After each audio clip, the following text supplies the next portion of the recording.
والصلاة والسلام على رسول الله الذي أوصى للرجال بتكريم النساء الصالحات فصلوات الله عليه وسلامه التام وعلى آله وصحبه وذريته وأمته إلى يوم البعاد وبعد. Para ibu, khususnya akhwat baik yang di dalam masjid, dan saya meyakini juga tadi saya melewati yang di lapangan sekitaran masjid, tanpa kami bedakan, kami doakan seluruhnya semoga di pagi hari ini 18 Al-Muharram 1445 Hijriah kita semua dirahmati oleh Allah Subhanahu wa taala. Kita semua diberikan hidayah oleh Allah Subhanahu wa taala. Dengan rahmat itu gugur dosa-dosa. Belum selesai. Jadi aminnya simpan dulu. Jadi puncak rahmat Allah itu, puncak kasih Allah itu ternyata saat diberikan kepada seorang hamba itu bentuknya bukan dunia, bukan harta, bukan kedudukan, juga bukan pengetahuan. Puncak rahmat Allah ketika diberikan pada seorang hamba itu adalah ampunan dari dosa-dosa. Karena itulah ketika seorang hamba merasa berlumur dosa sehingga menyimpulkan rasanya itu agak jauh dari surga, rasanya malu untuk minta ampun sama Allah karena merasa banyak dosa begitu terkumpul. Dalam situasi itu, sifat Allah yang sempurna rahmatnya disebut Rahman, sempurna kasihnya disebut Rahim. Itu menegaskan kembali kepada hamba yang menyimpulkan tadi supaya tidak putus asa untuk mendapatkan rahmat Allah. Itu ada di Quran surah ke-39 Az-Zumar di ayat ke-53. Qul ya ibadiyalladzina asrafu ala anfusihim. Qul firalkan Muhammad SAW. Jadi terjemahan sekarang agak mulai bergeser. Kalau dulu katakan, sekarang viral kan. Karena orang sekarang manusia akhir zaman senang yang viral-viral. Kalau sudah viral, di share, like and subscribe. Wah, jadi tinggal like ayat ini, share, kemudian subscribe. Qul firalkan Muhammad sallallahu alaihi wasallam, ya ibadiyalladzina asrafu ala anfusihim. Duhai hamba-hambaku semua tanpa kecuali. Jadi di sini menggunakan kata alladzina disebutkan sebanyak 1080 kali dalam Al-Quran, dan itu mencakup semua aspek dan gender terkait manusia, mau laki-laki, perempuan, besar, kecil, tua, muda, sepanjang bernama manusia pasti punya potensi berbuat salah. Itu ya. Jadi tidak ada yang sempurna. Tidak ada yang sempurna sepanjang manusia. Bukan nabi, bukan rasul yang punya sifat ma'sum, dijaga dari salah, itu berpotensi berbuat salah. Jadi percuma kalau mencari kesalahan orang lain, Bu. Kalau suami ibu pernah salah, berarti suami ibu manusia. Kalau ibu ingin mengharapkan pasangan yang tak pernah salah, silahkan nikah sama malaikat. Ada banyak pilihan, malaikat Israel ada. Kan di antara makhluk Allah yang tidak pernah salah cuma malaikat kan? Ya, tahu dari mana ya? Ya. Quran surah 66 ayat yang ke-6. La ya'sunallaha ma amarahum wa yaf'aluna ma yu'marun. Malaikat itu dicipta oleh Allah dari cahaya bahannya, materinya cahaya takwa. Takwa itu sifat selalu baik. Jadi malaikat tidak pernah kenal maksiat, tak kenal salah, dan mengerjakan tugas sesuai dengan tupoksi. Karena itu ibu cari keterangan, pernahkah malaikat Jibril korupsi ayat? Nggak akan ditemukan. Pasti sempurna. Itu sifat malaikat. Nah, nanti lawannya setan. Setan itu tidak pernah kenal benar. Karena itu dalam Quran malaikat disebutkan 88 kali, setan disebutkan 88 kali untuk menunjuk keberlawanan ini. Nah, manusia itu ada potensi benar, kadang berbuat salah. Dalam kesalahan itu jangan pernah menyimpulkan bahwa Allah tidak akan pernah menerima kita untuk kembali. Jangan pernah menyimpulkan bahwa Allah akan mengabaikan seakan-akan tertutup peluang surga. Kalau berada di posisi itu artinya sedang dikuasai oleh pengaruh setan, karena hanya setan yang menyimpulkan saya salah. Itu poinnya. Nah, di titik itu pun Allah dengan kasihnya yang dalam itu masih memberikan keadilannya untuk menyelamatkan hambanya. Jangan sampai berada dalam situasi yang dikuasai oleh setan. Maka diturunkanlah kemudian ayat ini pada Rasulullah sallallahu alaihi wasallam. Qul ya ibadiyalladzina asrafu ala anfusihim. Muhammad sallallahu alaihi wasallam viralkan kepada hambaku yang merasa banyak bersalah, dan bahkan sebagian menyimpulkan kayaknya dosanya sudah terlampau banyak deh. La taqnatu min rahmatillah. Jangan pernah putus asa untuk mendapatkan rahmat Allah Subhanahu wa taala. Rahmat di situ artinya ampunan. Dari mana taunya? Teruskan ayatnya. Innallaha yaghfirudz dzunuba jami'ah. Sungguh aku tegaskan, Allah akan mengampuni semua dosa apapun yang pernah dikerjakan sebelum nyawa sampai di tenggorokan. Nah, pertanyaan saya, kenapa saya buka dengan rahmat? Ibu kalau masuk masjid doanya bacanya apa? Allahumma ftahli abwaba rahmatik. Ya, baik yang di dalam masjid juga yang di luaran. Ya, saat ini insya Allah terdengar suara saya. Saat kita memasuki masjid, melangkahkan kaki apa? Kanan kan? Baik, lalu doa yang dibacakan Allahumma ftahli abwaba, ya Allah mohon bukakan pintu-pintu rahmatmu untukku. Nah, pintu tertingginya itu ampunan dari dosa. Karena itu ketika Allah mencintai seorang hamba, yang pertama diberikan itu menggugurkan dosanya, menghilangkan kebiasaan buruknya. Itu ada di Quran surah kedua Al-Baqarah di ayat 222 di ujungnya. Innallaha yuhibbut tawwabin. Sungguh Allah sangat mencintai orang yang senantiasa mengoreksi diri untuk terus menjadi orang baik. Bentuknya tawwab. Tawwab itu sudah tahu salah, kadang dikerjakan lagi. Sudah tahu salah, kadang dikerjakan lagi. Gibah itu salah tidak, Bu? Salah. Tapi masih kadang didiskusikan kan? Oh ya, kan? Saya enggak, Ustadz, bagus, enggak kayak ibu itu tuh. Nah, kan? Nyambung ya. Nah, poinnya adalah kalau seseorang pernah berbuat salah tapi dia mau terus memperbaiki sehingga menjadi saleh dan saleha, di saat dia menemukan titik perubahan pada dirinya, turunlah cinta Allah kepadanya. Kalau cinta Allah sudah turun, maka terjaga dia dari ujung kepala sampai ujung kakinya untuk selalu bersikap dalam kebaikan. Itulah rahmat Allah yang sempurna yang diberikan pada seorang hamba. Dan itu tiada lain tempatnya kecuali di masjid. Di mana? Di masjid. Nah, di dalam masjid itulah kita membuka, kemudian melangkahkan kaki kanan, mengucapkan Allahumma ftahli abwaba rahmatik. Ini penting saya sampaikan supaya masuk keluar masjid itu ada perbedaan. Kalau kita paham tentang doa ini, maka jangan disia-siakan ketika masuk. Ustadz belum datang, acara belum dimulai, Anda sudah ada di dalam, sholat 2 rakaat, duduk, koreksi diri, muhasabah. Jadi begitu kemudian keluar terjadi perubahan. Itulah berkahnya masjid. Makanya ibu kalau nggak percaya, masuk masjid itu tenang, tenang sekali.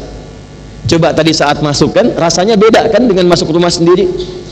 Tenang, duduk nyender ke tiang dekat AC, tidur aja.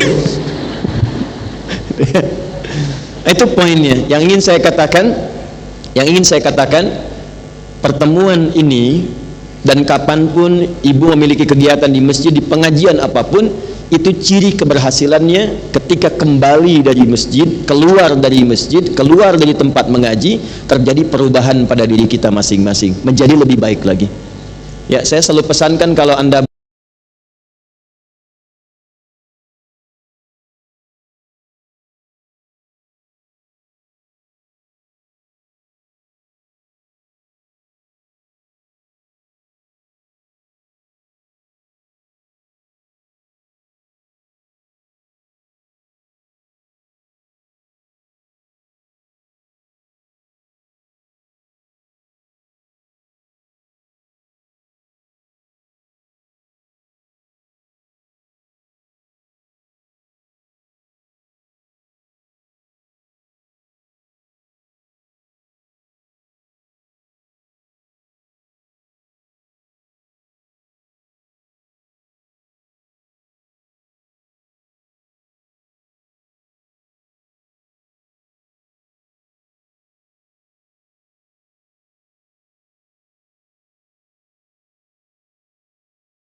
Baik. Pantun bahasa Sunda. Pak Abu gaduh mitoha di Kota Kembang. Ibu kumaha damang? Alhamdulillah. Yuk udah mulai yuk. Ibu kelihatan Bu ini? Yuk cakep. Belum saya tulis sudah kelihatan. Yuk kita mulai ya. Di pertemuan lalu kita ada kurang lebih 3 serial membahas tentang Sayyidah Khadijah radhiyallahu taala anha, Ummul Mukminin, ibunda kita tercinta dari sekian istri-istri Nabi sallallahu alaihi wasallam. Sebelum kita meneruskan melanjutkan ke ibunda kita tercinta yang lain, Sayyidah Aisyah radhiyallahu taala anha, Sayyidah Zainab radhiyallahu taala anha, Sayyidah Saudah binti Zam'ah radhiyallahu taala anha dan yang lainnya, kita akan sedikit ambil subtopik pembahasan penting, karena dari akar inilah nanti kita akan mengerti tentang karakter istri-istri Nabi.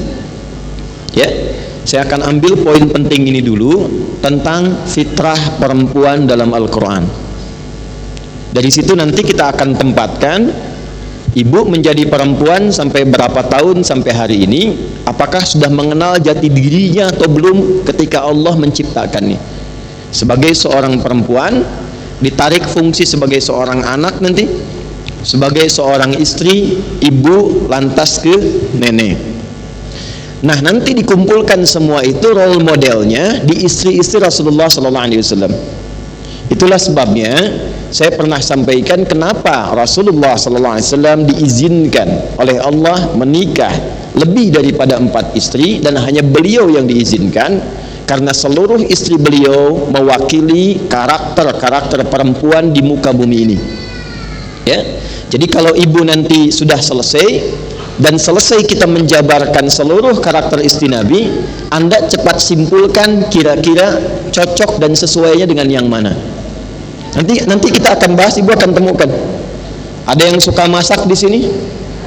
Ada. Istri Nabi pun ada yang hobi masak. Nanti saat memasak seperti apa contoh karakter masaknya istri Nabi, yang ketika masak itu tiba-tiba suami menjadi senang. Usianya lewat 70 tahun Bu, tapi kalau bikin adonan itu bisa colek-colekan sama suami dan masih manggil sayang. Ya, dicolek-colek sayang gitu. Ibu yang sudah 70 tahun kapan manggil sayang terakhir kali?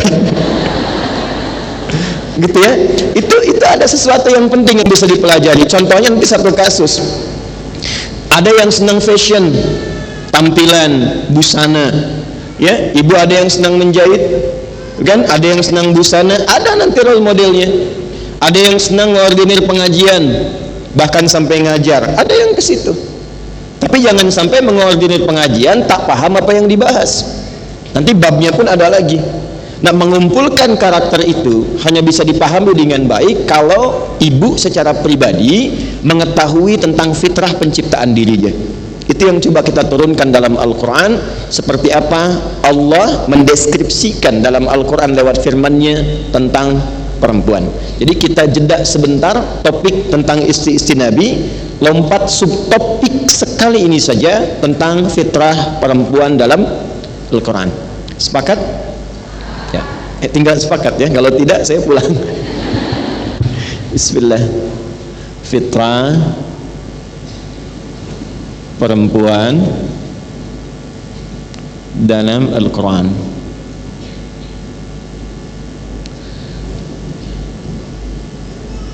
Baik, sudah? Saya lebih senang menggunakan kata perempuan. Bisa ada kata wanita, tapi saya lebih senang perempuan. Wanita itu ada yang mengkiaskan dengan singkatan wani ditata gitu, ya. Nah, sedangkan itu hanya bahasa saja, tapi saya memilih hal yang mungkin bisa lebih mudah dan nyaman untuk disampaikan.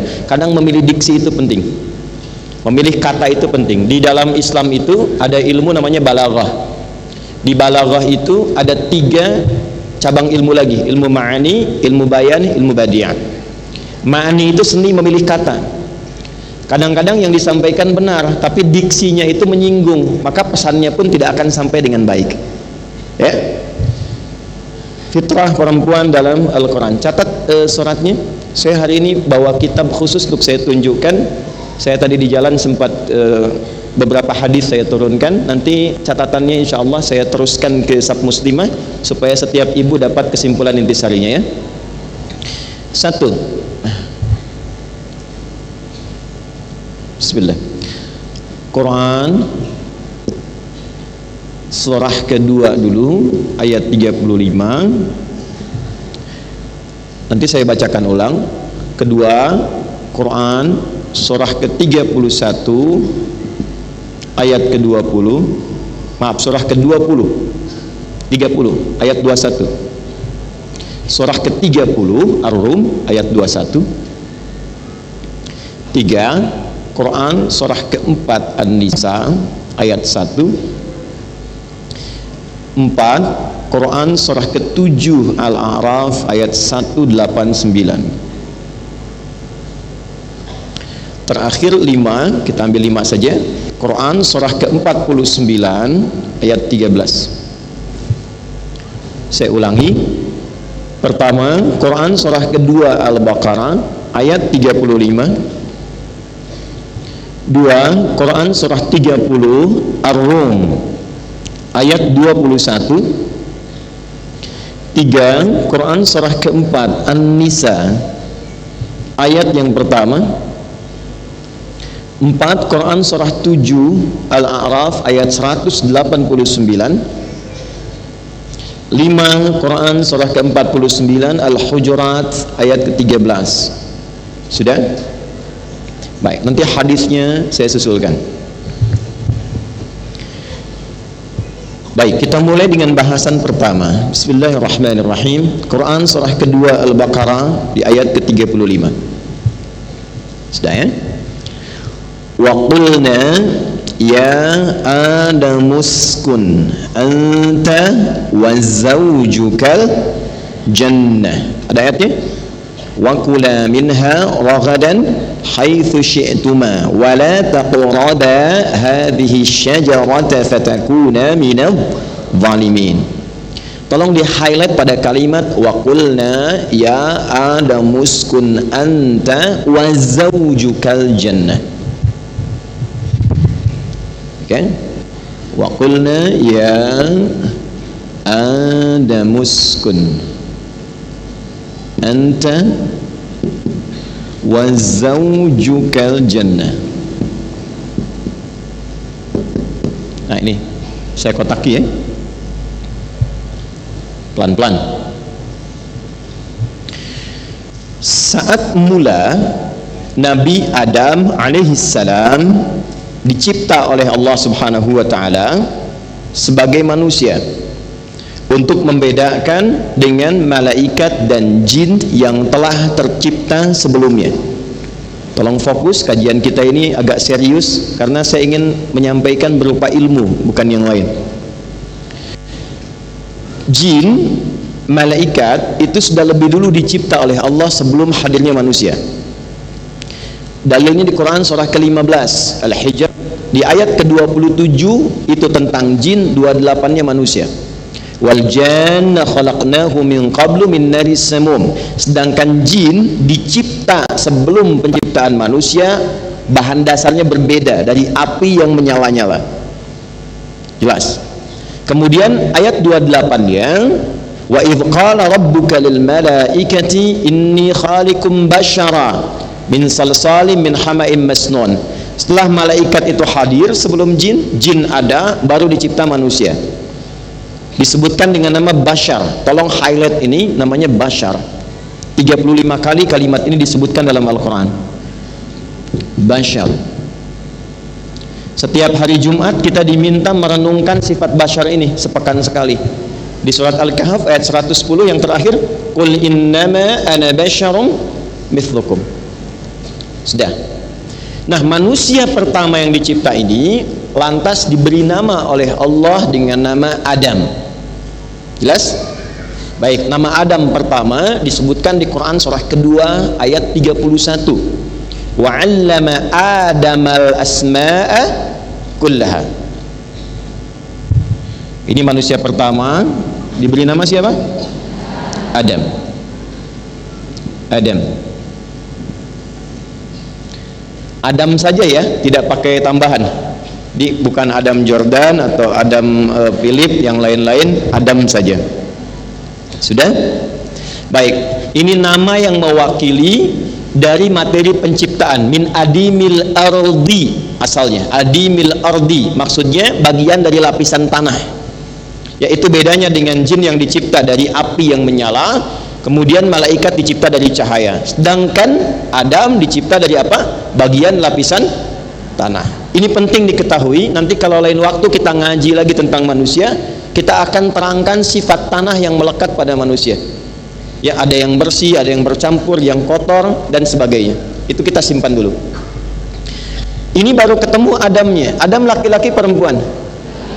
Baik, dah ya. Karena dari nama dan kata ganti yang menunjuk kepada Adam, ini menunjukkan Adam laki-laki. Sudah. Nah, saat kemudian Adam diperintah oleh Allah Subhanahu wa taala untuk menempati surga sementara. Jadi bukan surga yang akan kita tempati kelak. Bukan ya? Ini tempat sementara bagi Adam tinggal supaya Allah mengenalkan situasi tempat yang Adam akan beraktivitas di dalamnya, yaitu di bumi. Nanti ada perintah, ada larangan, ya, yang jadi persoalan yang menggoda ini makhluknya, begini caranya diperkenalkan sebelum turun. Sehingga saat turun ke bumi, Adam sudah mengerti tugas apa yang dijalankan, apa larangannya, tantangannya apa, kalau mau sukses apa yang harus dilakukan. Tempat itu disebut dengan Al-Jannah namanya. Apa namanya? Ya, itu yang sering kita terjemahkan dengan surga, tapi tolong catat, bukan surga yang akan kita tempati nanti. Karena bedanya, di surga sementara Adam itu sebelum turun ke bumi, itu masih ada perintah dan larangan. Wa kula minha raghadan haitsu syi'tuma. Adam silahkan nikmati semua yang ada di sini. Wala taqraba, tapi jangan dekati hadhihi syajarah, pohon yang ini. Ada perintah, ada larangan. Di surga kelak kita kemudian masuki insyaallah, itu sudah nggak ada perintah, nggak ada larangan lagi, semua kenikmatan. Ya, jadi ibu jangan masih membayangkan kalau di surga masih ada pengajian. Saya di surga pengen tahajud, terlampau soleh namanya. Ya. Baik. Nah, saya ingin teruskan, saat akan diperintahkan oleh Allah untuk menempati tempat training sementara Al-Jannah sebelum turun ke bumi, maka diinfokanlah ada pasangan yang akan menemani kehidupan itu. Dan kata pasangannya menggunakan kata zauj yang dulu pernah saking detailnya saya terangkan.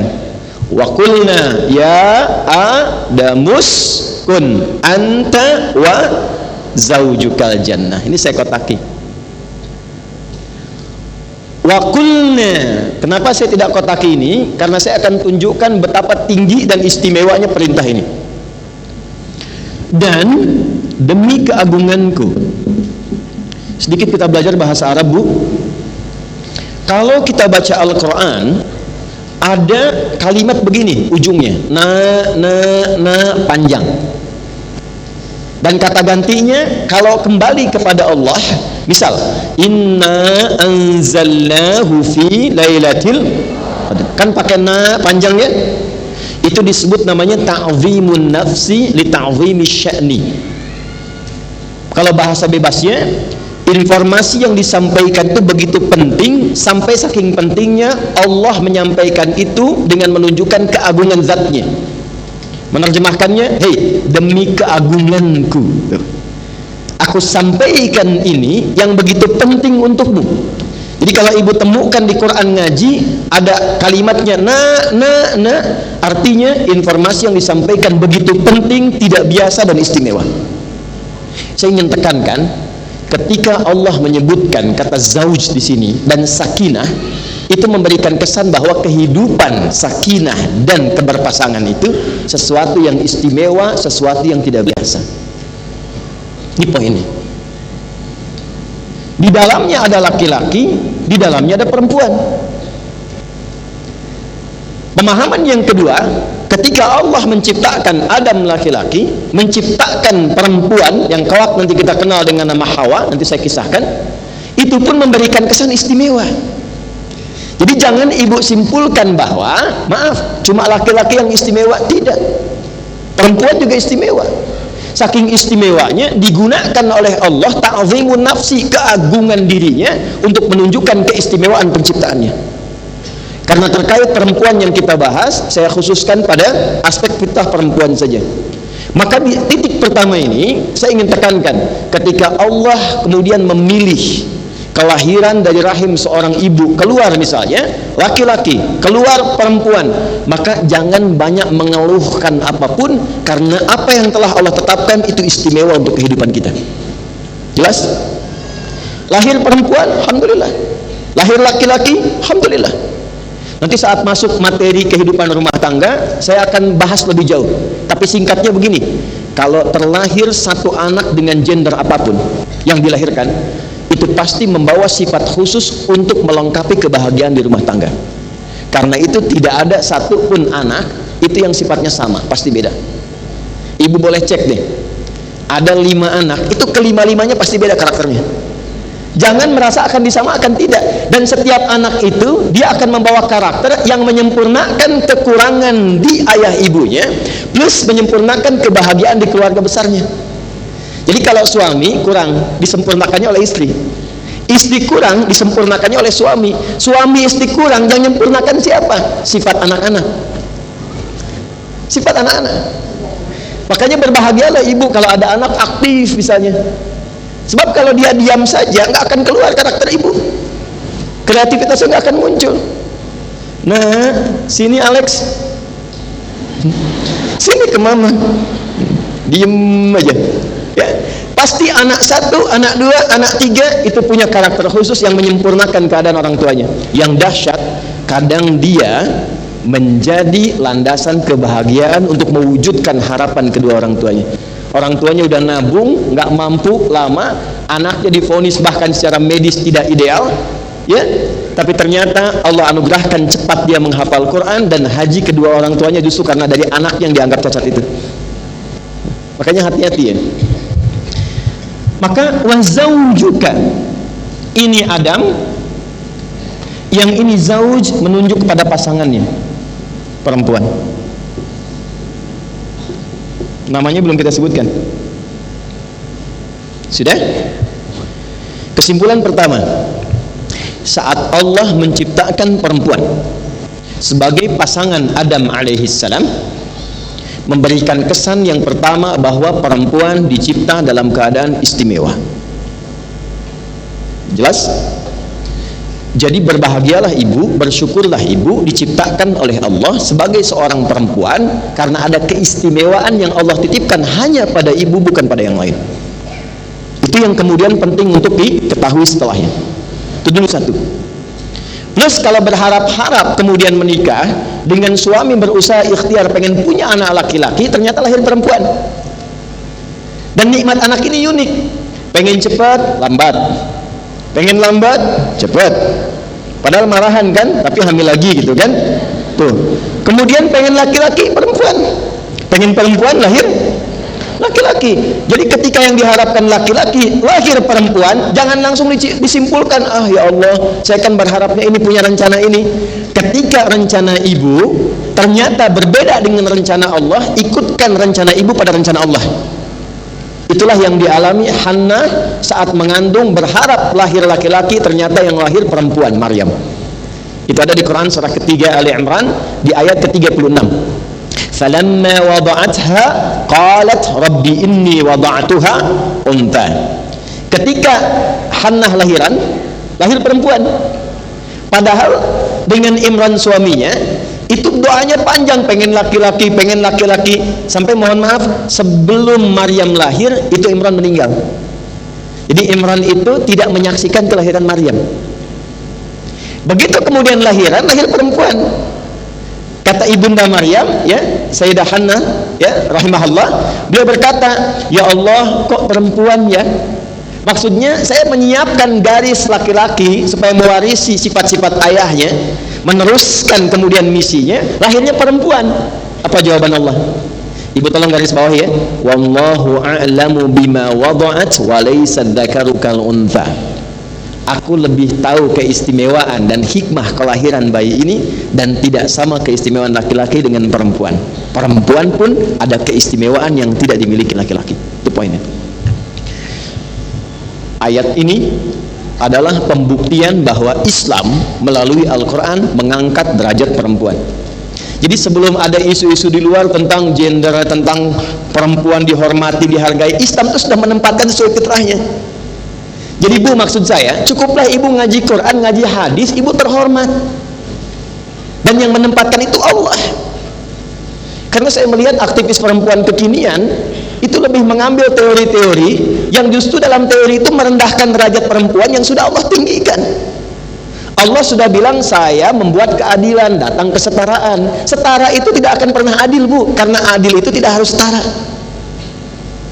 Yang adil itu diberikan sesuai dengan maslahatnya. Saya tanya ibu deh, ibu punya anak SD, SMP, SMA. Anak SD ibu kasih 10.000, anak SMP ibu kasih 10.000, anak SMA ibu kasih 10.000 juga. Saya tanya, setara nggak? Setara, karena sama. Adil tidak? Tidak, karena beban anak SMP tidak sama dengan SD, beban SMP tidak sama dengan S. Jadi tidak melulu yang harus dimiliki laki-laki perempuan harus punya. Tidak setiap yang dikerjakan perempuan laki-laki harus punya.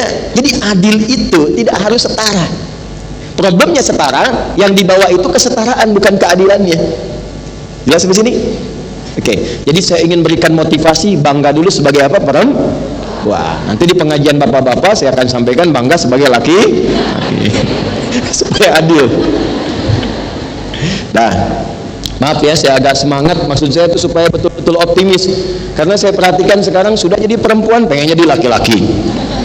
Ya, ada yang sebaliknya juga. Ada razia, begitu ketangkap, nama siapa? Nia, Pak. Nama Nia, nama lengkap yang betul Kurniadi. Udah singkat tuh. Satu. Dah. Sampai di sini dipahami? Baik. Satu. Jelas. Kelahiran perempuan ketika dilahirkan fitrahnya istimewa. Tinggal kita nanti akan lihat apa keistimewaannya. Dua. Sudah? Tentang nama ibunda pertama kali, kalau ayahanda kita tadi namanya siapa? Adam ya, alaihissalam. Kan pasangannya hanya disebutkan zauj kan? Fungsinya ya. Baik, sifatnya. Nah, nanti di antara namanya kita bisa temukan ada kitab namanya Al-Bidayah wan Nihayah ini. Ya, 20 jilid. Jilid pertamanya ini karangan Imam Ibnu Katsir, Al-Bidayah wan Nihayah. Beliau juga menulis tafsir Ibnu Katsir, Tafsirul Qur'anil Azim. Ini 20 jilid, di dalamnya bercerita, disampaikan tentang perjalanan kehidupan dari awal diciptakan sampai akhir Imam Ibnu Katsir hidup. Diruntut dengan pengetahuan beliau. Nah, di kitab ini kurang lebih dikisahkan tentang nama ibunda kita itu, termasuk dengan informasi nasabnya dari mana. Secara singkatnya, ini masih asli, kalau ibu mau silahkan berbahasa Arab. Maksud saya silahkan baca ya. Di 20 jilid saya bawa untuk saya perkenalkan. Jilid yang pertama, singkatnya tersambung keterangannya pada Ibnu Abbas radhiyallahu ta'ala anhuma. Ini seorang sahabat junior, ahli Quran, ahli tafsir, dan langsung didoakan oleh Nabi supaya menjadi anak yang pintar dan ahli di bidang Quran dan tafsir. Doa ini dari sejak saya kecil itu ibu kami selalu mentalkinkan dan saya coba terus bacakan. Ya, saya boleh bacakan, ibu nanti yang sudah hafal tinggal praktekkan boleh, atau nanti kalau misalnya mau diulang juga boleh. Kalau doa nabinya begini, Allahumma faqihhu fid din wa 'allimhu at-ta'wil. Kalau untuk pribadi ganti jadi ni, Allahumma faqihni fid din wa 'allimni ta'wil. Kalau anak ibu perempuan ganti pakai ha, Allahumma faqih ha fid din wa 'allim ha at-ta'wil. Jelas? Kata Ibnu Abbas, Adam ketika ditempatkan di surga itu, kemudian tiba beristirahat, lalu ketika terbangun ada sosok di sampingnya, perempuan. Jelas? Sudah. Maka seketika itu kemudian dikonfirmasikan, man anti, siapa engkau? Ya, zaujuka, akulah pasanganmu ini. Wa zaujukal jannah. Jelas? Lima khuliqti, kenapa engkau diciptakan oleh Allah? Litaskuna ilayya, supaya kehidupanmu membawa misi di dunia itu tentram dengan keberadaan aku. Ini uskun. Dari sini muncul kata sakinah. Pelan-pelan. Setelah Adam paham, sadar, lantas malaikat bertanya, malaikat Jibril, masmuha, siapa nama perempuan itu? Kata Adam dijawab, Hawa, namanya Hawa alaihissalam. Di sini muncul kata Hawa, pakai hak kecil. Limadha sumiyat Hawa? Kenapa diberi nama Hawa? Li'annaha khuliqat min syai'in hayyin. Karena Hawa ini tercipta dari materi yang unik. Pelan-pelan. Ini saya masukkan bagian kedua, fitrah dari materi penciptaan perempuan.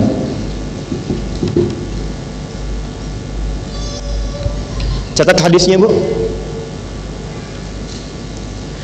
Hadis riwayat Al-Bukhari. Sudah? Nomor hadis 3331. 3331. Kita pakai Quran, pakai hadis ya, Quran hadis ya. Al-Bukhari nomor hadis 3331. Alhamdulillah. Alhamdulillah. Sudah? Ada juga di hadis Muslim nomor hadis 1468, 1468. Saya sudah cek ya, dan saya buat catatan ini.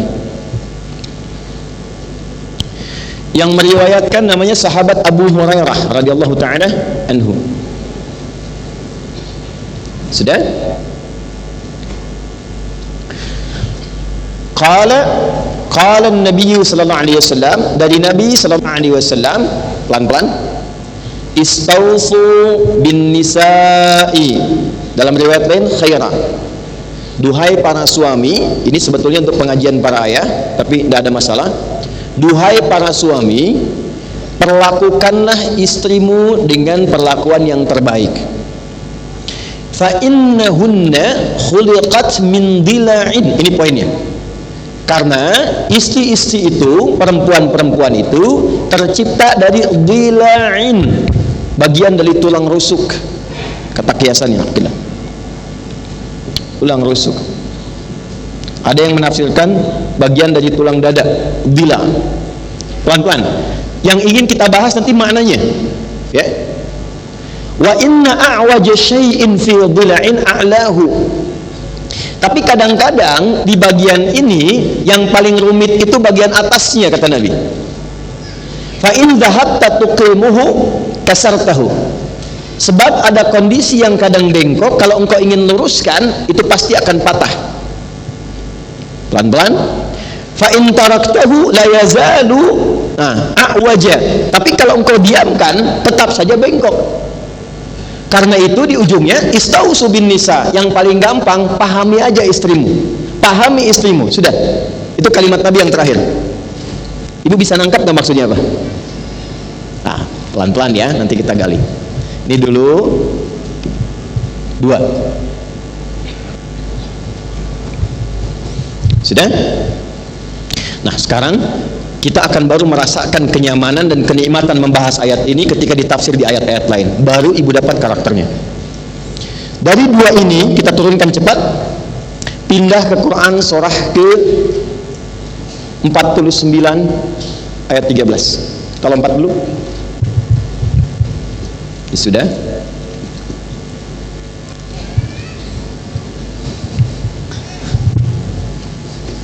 Sudah. Ya ayyuhan nasu, ada?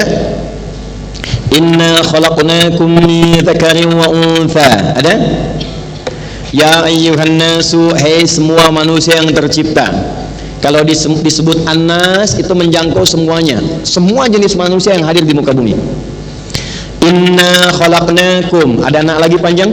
Sungguh demi keagunganku aku mencipta kalian manusia itu min dzakari wa untha, cuma ada dua jenis. Jadi manusia itu ada berapa jenis? Ingat ya Bu ya, cuma dua, tidak ada yang ketiga. Saya ulangi lagi, cuma dua, tidak ada yang ketiga. Satu, min dzakarin, disebutkan sifat kelelakiannya. Allah tidak menyebutkan min rajulin, tidak menyebutkan min waladin, min gulamin, tapi disebutkan min dzakarin. Ini nanti kalau di pengajian para ayah, ini akan dibahas sebagai sifat laki-laki. Tapi saya ingin garis bawahi yang kedua di pokok materi kita, min dzakarin wa untha. Ini dia poinnya, wa untha, ini fitrahnya.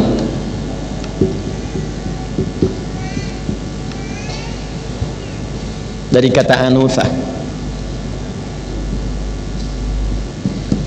Anuthatun. Ya ayyuhan nasu, hai semua manusia tanpa kecuali.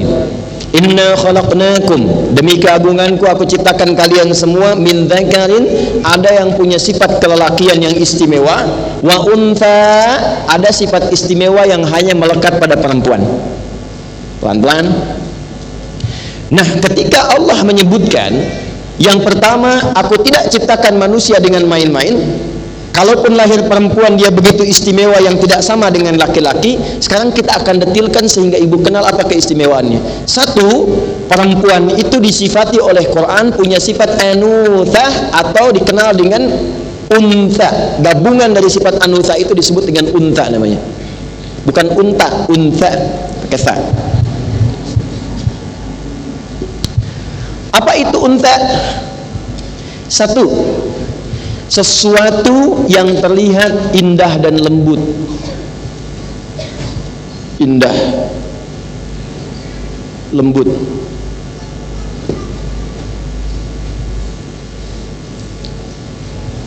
Saya ganti dari dha'fin lemah menjadi lembut. Nah, saya pelankan kata-kata saya Bu ya, supaya terdengar dengan lebih baik. Jadi ibu, ketika seorang perempuan, baik ibu, anak ibu dan turunannya, cucu, terlahir sebagai seorang perempuan, itu sudah membawa fitrah ini. Mau bagaimanapun, itu jati diri perempuan dari ujung kepala sampai ujung kaki, itu tampilannya pasti indah. Itu. Alhamdulillah. Karena keindahan inilah kemudian melekat pada dirinya fungsi sakinah, fungsi ketenangan. Nah, kalau ini dipasangkan dalam kehidupan rumah tangga, dan yang keluar itu fungsi sakinahnya dari jiwa takwa, maka itulah yang menjadikan keadaan suami dalam keadaan apapun, sedang galau, sedang capek, sedang lelah, itu melihat ibu saja dengan fitrahnya, itu bisa tenang. Ibu kalau nggak percaya silahkan Bu ya. Suami itu kalaupun sedang galau, sedang gelisah, sedang ada masalah, itu pulang ke rumah, walaupun misalnya, walau ibu sebagaimanapun, itu dari 100% pasti berkurang itu ketika melihat ibu. Cuman kurang berapa persennya tergantung ibu. Kalau Sayyidah Khadijah kan bisa minimal 50%, ya kan? Lihat beliau, masalah setengah hilang, setengahnya lagi dengan kata-katanya. Ya lihat ibu mungkin 0,5% hilang gitu kan? Selebihnya tergantung persoalannya gitu kan ya. Tapi poinnya begitu. Jadi seemosi apapun, sekeadaan apapun, itu fitrah. Kalau sudah suami ketemu istri, itu membawa ketenangan, kenyamanan. Cuman itu terjadi kalau ibu bisa mengeksplor nilai-nilai ketenangan itu, kebaikan itu supaya tampak. Ini yang dimaksud hadis Nabi, sebaik-baiknya perempuan itu, sebaik-baiknya istri itu, apabila suami memandang kepadanya tenang keadaan hatinya. Ingat hadis itu? Pernah dengar gak? Bu, itu kan hadis ibu, bukan hadis saya. Pernah dengar gak? Itu poinnya. Nah, yang paling maksimal mempraktekkan hadis itu Sayyidah Khadijah. Maka dari itu kenapa kemarin saya dulukan contoh Sayyidah Khadijahnya, supaya setelah itu paham teorinya. Bukan cuma Sayyidah Khadijah, ibu pun punya potensi itu. Nah, kadang-kadang potensi ini banyak dimaksimalkan dengan peran ibu, bukan peran istri. Sehingga ketenangan itu lebih dirasakan anak dibandingkan suami. Coba kalau anak-anak itu punya masalah, ngadunya pada siapa? Jarang pada ayahnya. Kenapa pada ibu? Karena ibu punya fitrah ini. Makanya menjadi aneh kalau seorang anak tidak dekat dengan ibu, itu aneh. Yang ngandung siapa? Ibu. Yang memberi ASI siapa? Ibu. Pasti dari formulasi itu ada kedekatan lebih. Itulah sebabnya kenapa anak seringkali itu dekatnya dengan ibunya, karena ini membawa fitrah sakinah, anuthah. Tapi yang saya ingin optimalkan adalah, bisa enggak peran itu juga diresapkan dengan posisi ibu sebagai seorang anak? Tuh. Seorang istri. Kalau ibu dengan nenek itu udah pastilah. Udah pasti itu. Nenek lihat cucu aja sudah gembira. Ya kan? Cucu tuh lihat nenek itu pasti luar biasa senangnya. Sebab apa yang tidak dikasih ibu pasti dikasih nenek. Udah pasti itu. Udah pasti. Makanya namanya jaddah, dari kata jiddun, jiddah, yang perhatiannya sangat tinggi. Ya, ibu tidur, anak bangunin, ibu bisa marah. Nenek tidur, cucu bangunin, itu senyum, langsung bisa tanya, cucu mau apa? Itu nenek. Jadi kalau urusan ibu, urusan nenek, gak usah ditanya. Sekarang problemnya ketika menjadi seorang anak, ini poinnya. Dan telah sampai kepada masa-masa kematangan, fase balirnya, bisakah ibu menjadi bagian yang bisa menenangkan kepada kedua orang tuanya? Jadi baktinya seorang anak perempuan kepada ayah dan ibunya bukan sekedar menaati perintahnya, tapi membawa sifat-sifat kemuliaan ini. Itu poinnya. Jelas? Dua, suami. Nanti kita akan belajar bagaimana mengeksplor nilai-nilai ketenangan itu supaya bisa bertransformasi. Begitu suami lihat itu, jadi melihat ibu tuh tenang hati, nyaman, sehingga dia tidak berusaha mencari figur di luar. Karena profil yang di rumah itu sudah sempurna. Itu. Paham ya Bu ya? Maksud saya? Itu. Ini kan yang diupdate status, yang dilihat-lihat status seseorang kan? Kenapa? Karena selalu ketika melihat ibu merasa kurang tenang. Bagaimana caranya fitrah ini tampil, hadisnya dipraktekkan, dan siapa di antara istri Nabi yang paling bisa ditiru untuk memaksimalkan potensi ini? Itu poin pertamanya. Jadi saya ingin simpulkan pada diri setiap perempuan itu memiliki fitrah. Yang pertama, fitrah keindahan dan ketenangan. Dah. Bawa ketampilan jasmani, tadi baru dari dalam. Perannya jiwa takwa. Bawa ketampilan jasmani. Tampilan jasmaninya pun bukan hanya seperti kedalaman keindahannya, inner beauty. Tapi dari ujung kepala sampai ujung kaki, perempuan fisiknya dicipta oleh Allah tidak keluar dari fitrah ini. Min dzakari wa untha, indah. Itulah sebabnya kenapa pakaian perempuan itu sangat diperhatikan dalam Al-Quran dibandingkan laki-laki. Coba lihat, laki-laki, Bu, saya tanya ibu, apa hukumnya muslim yang tidak pakai jilbab? Apa hukumnya? Haram. Waduh, berarti saya dosa dong. Muslim. Ya nggak apa-apa. Apa hukumnya muslim nggak pakai jilbab? Nggak apa-apa Ustaz, emang muslim nggak pakai jilbab. Muslim kan saya, ya kan? Nah sekarang saya balik, apa hukumnya muslimah yang tidak pakai jilbab? Sebentar. Kalau ingin kita bicara hukum, supaya bisa merasakan keindahan hukum itu, pahami dulu kenapa Allah menurunkan hukum itu. Baru nanti proses hukum itu bisa dirasakan dengan nikmat. Kalau kita sudah paham, oh ini maksudnya Allah meminta saya pakai jilbab, ini tujuannya seperti ini, jadi nggak diminta pun pasti dipakai. Quran surah ke-33 ayat 59. Quran surah 33 ayat 59. Sudah?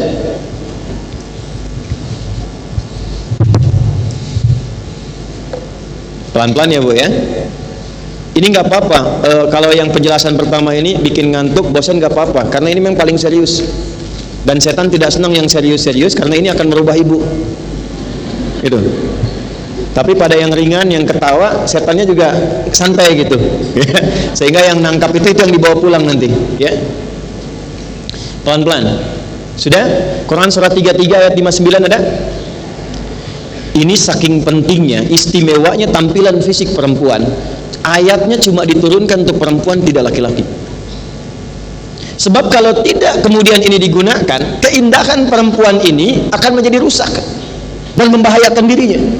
Turunlah ayat ini untuk menjaga keindahan perempuan itu sehingga sesuai dengan fitrahnya dan sesuai dengan maslahat kehidupannya. Ya ayyuhan nabi, hei nabi sallallahu alaihi wasallam. Saking pentingnya ini, maka yang diperintah langsung Nabi. Qul li azwajika, perintahkan kepada istrimu. Coba lihat tuh, Allah meminta Nabi praktekkan dulu ke istrinya sebelum meminta kepada umatnya yang perempuan. Ada ayatnya? Wa banatika, dan anak-anak perempuanmu. Boleh saya tanya sedikit, Bu? Kira-kira ibu dengan istri si Nabi solehah siapa? Nabi, baik. Ibu dengan Sayyidah Fatimah solehah siapa? Ibu dengan Sayyidah Aisyah solehah siapa? Yang ibu bilang tadi itu tidak lolos dari perintah ini. Sesoleh-solehnya istri Nabi, tetap mereka diperintahkan untuk mengikuti ayat ini. Sesoleh-solehnya putri Nabi tetap harus menggunakan ayat ini. Wanisa'il mu'minin, dan juga perempuan-perempuan yang ada iman dalam dirinya, yang dia yakin dengan fitrah yang Allah tetapkan pada dirinya. Jadi kalau ibu yakin Allah itu Tuhan, ibu yakin Allah mencipta ibu istimewa, ibu yakin ada tuntunan istri-istri dan putri-putri Nabi, ibu ingin seperti mereka, maka ibu terapkan ayat ini. Kecuali kalau ibu nggak yakin, atau ibu merasa lebih hebat daripada istri Nabi, lebih soleha dibandingkan putri Nabi. Yang soleha saja masih menggunakan ini, apalagi yang merasa belum seperti mereka. Tapi apa tujuannya? Yudnina alaihinna min jalabibihinna. Fokus. Mulai saat ini viralkan, katakan, perintahkan istrimu Muhammad SAW, putri-putrimu, dan sampaikan pada umatmu khusus yang perempuan selama mereka masih punya iman dalam diri mereka. Mulai kenakan jilbab. Saya ulangi, mulai kenakan apa? Jilbab yang menghiasi keindahan diri mereka secara fisikal. Saya tanya, jilbab itu pakaian untuk luar atau dalam? Luar. Jadi jangan pernah ada kata-kata begini, lebih baik indah dalamnya daripada luar berjilbab tapi perilaku nggak bagus. Itu kurang minum susu itu. Ya, dia belum baca ayat ini, karena perempuan itu dicipta oleh Allah indah luar dalamnya. Jadi dalamnya dijaga, luarnya dijaga. Justru kalau luarnya tidak dijaga, ini nanti yang muncul, ibu, saya akan terangkan setelah ini, yang muncul itu nanti nafsu yang keluar, dan itu mencelakakan.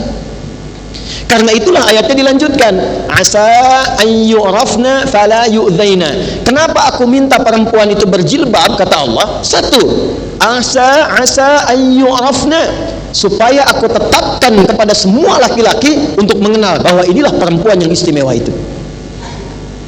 Jadi jilbab itu hadiah dari Allah kepada ibu perempuan untuk menunjukkan identitas keistimewaan ibu. Jadi ketika Anda mengenakan jilbab, wahai perempuan dimanapun berada, itu sesungguhnya sedang menerima cinta Allah, hadiah Allah, dan menetapkan bahwa perempuan itu istimewa. Saya bawa buku hari ini khusus ingin saya hadiahkan. Kalau saya kasih kepada ibu hadiah, ibu senang tidak? Senang. Baik, saya kasih hadiah, tiba-tiba ada yang nggak mau terima, nggak mau, Ustaz, saya nggak baca buku itu juga udah bagus kok. Oke, perasaan saya gimana? Baik, ibu saya kasih buku, ibu merasa senang. Kenapa ketika Allah kasih hadiah ibu merasa nggak senang? Dan hadiah itu ditujukan, diumumkan untuk semua lelaki, karena nanti konsekuensi ayat itu mengikat pada laki-laki, mengikat pada semua laki-laki. Kata Allah, aku umumkan ya, makhluk yang aku ciptakan istimewa ini, aku tunjukkan tanda pengenalnya, identitasnya yang harus diketahui oleh semua laki-laki bahwa dia istimewa. Asa ayyurafna. Apa itu? Jilbabnya. Dari ujung kepala sampai ujung kaki tertutup dengan baik. Nanti ada dua bagian yang boleh terbuka. Belum selesai ayatnya. Perhatikan baik-baik. Fala yu'dzaina. Maka aku maklumatkan pada semua laki-laki, perhatikan Bu, ini istimewanya ibu. kalau ada perempuan yang sudah menggunakan jilbab dari kepala dengan baik, menutup bagian auratnya, keindahannya dengan baik, maka lindungi dia, pastikan dia terjaga dari berbagai gangguan. Paling enak jadi perempuan, paling enak. Zaman Nabi setelah ayat ini turun, ada preman Madinah berusaha mengganggu seorang muslimah. Ketika terlihat, oh itu muslimah tuh, terlihat sama kalangan yang muslim, diganggu, terlihat pakai jilbab.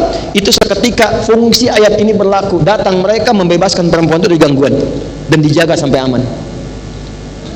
Jadi sebetulnya kalau spirit ayat ini dipraktekkan dan laki-laki tahu tentang ayat ini, ibu paling enak. Belanja ke Kosambi, barang-barang banyak, susah ngangkat, pakai jilbab, laki-laki bantu tuh. Pokoknya terjaga. Jadi saya ingin katakan bahwa betapa keindahan itu dijaga oleh Al-Quran dengan turunnya ayat hijab. Itu bukan sekedar ingin mengatakan, Bu, wajib pakai, haram nggak pakai, bukan itu poinnya. Poinnya adalah kenapa Allah wajibkan, supaya Allah mengikat keindahan dan kebaikan itu terjaga dalam kehidupan. Haram itu dari kata hurmah, asalnya hormat. Kenapa diharamkan dilepas? Karena dikhawatirkan terlepaslah kehormatan ibu ketika itu ditanggalkan. Paham? Oke. Sekarang lihat baik-baik, kita praktekkan. Ini kejadian banyak terjadi sampai saat ini. Quran surah ke-91 ayat 7 sampai 10. Kita akan selalu pakai Quran ya.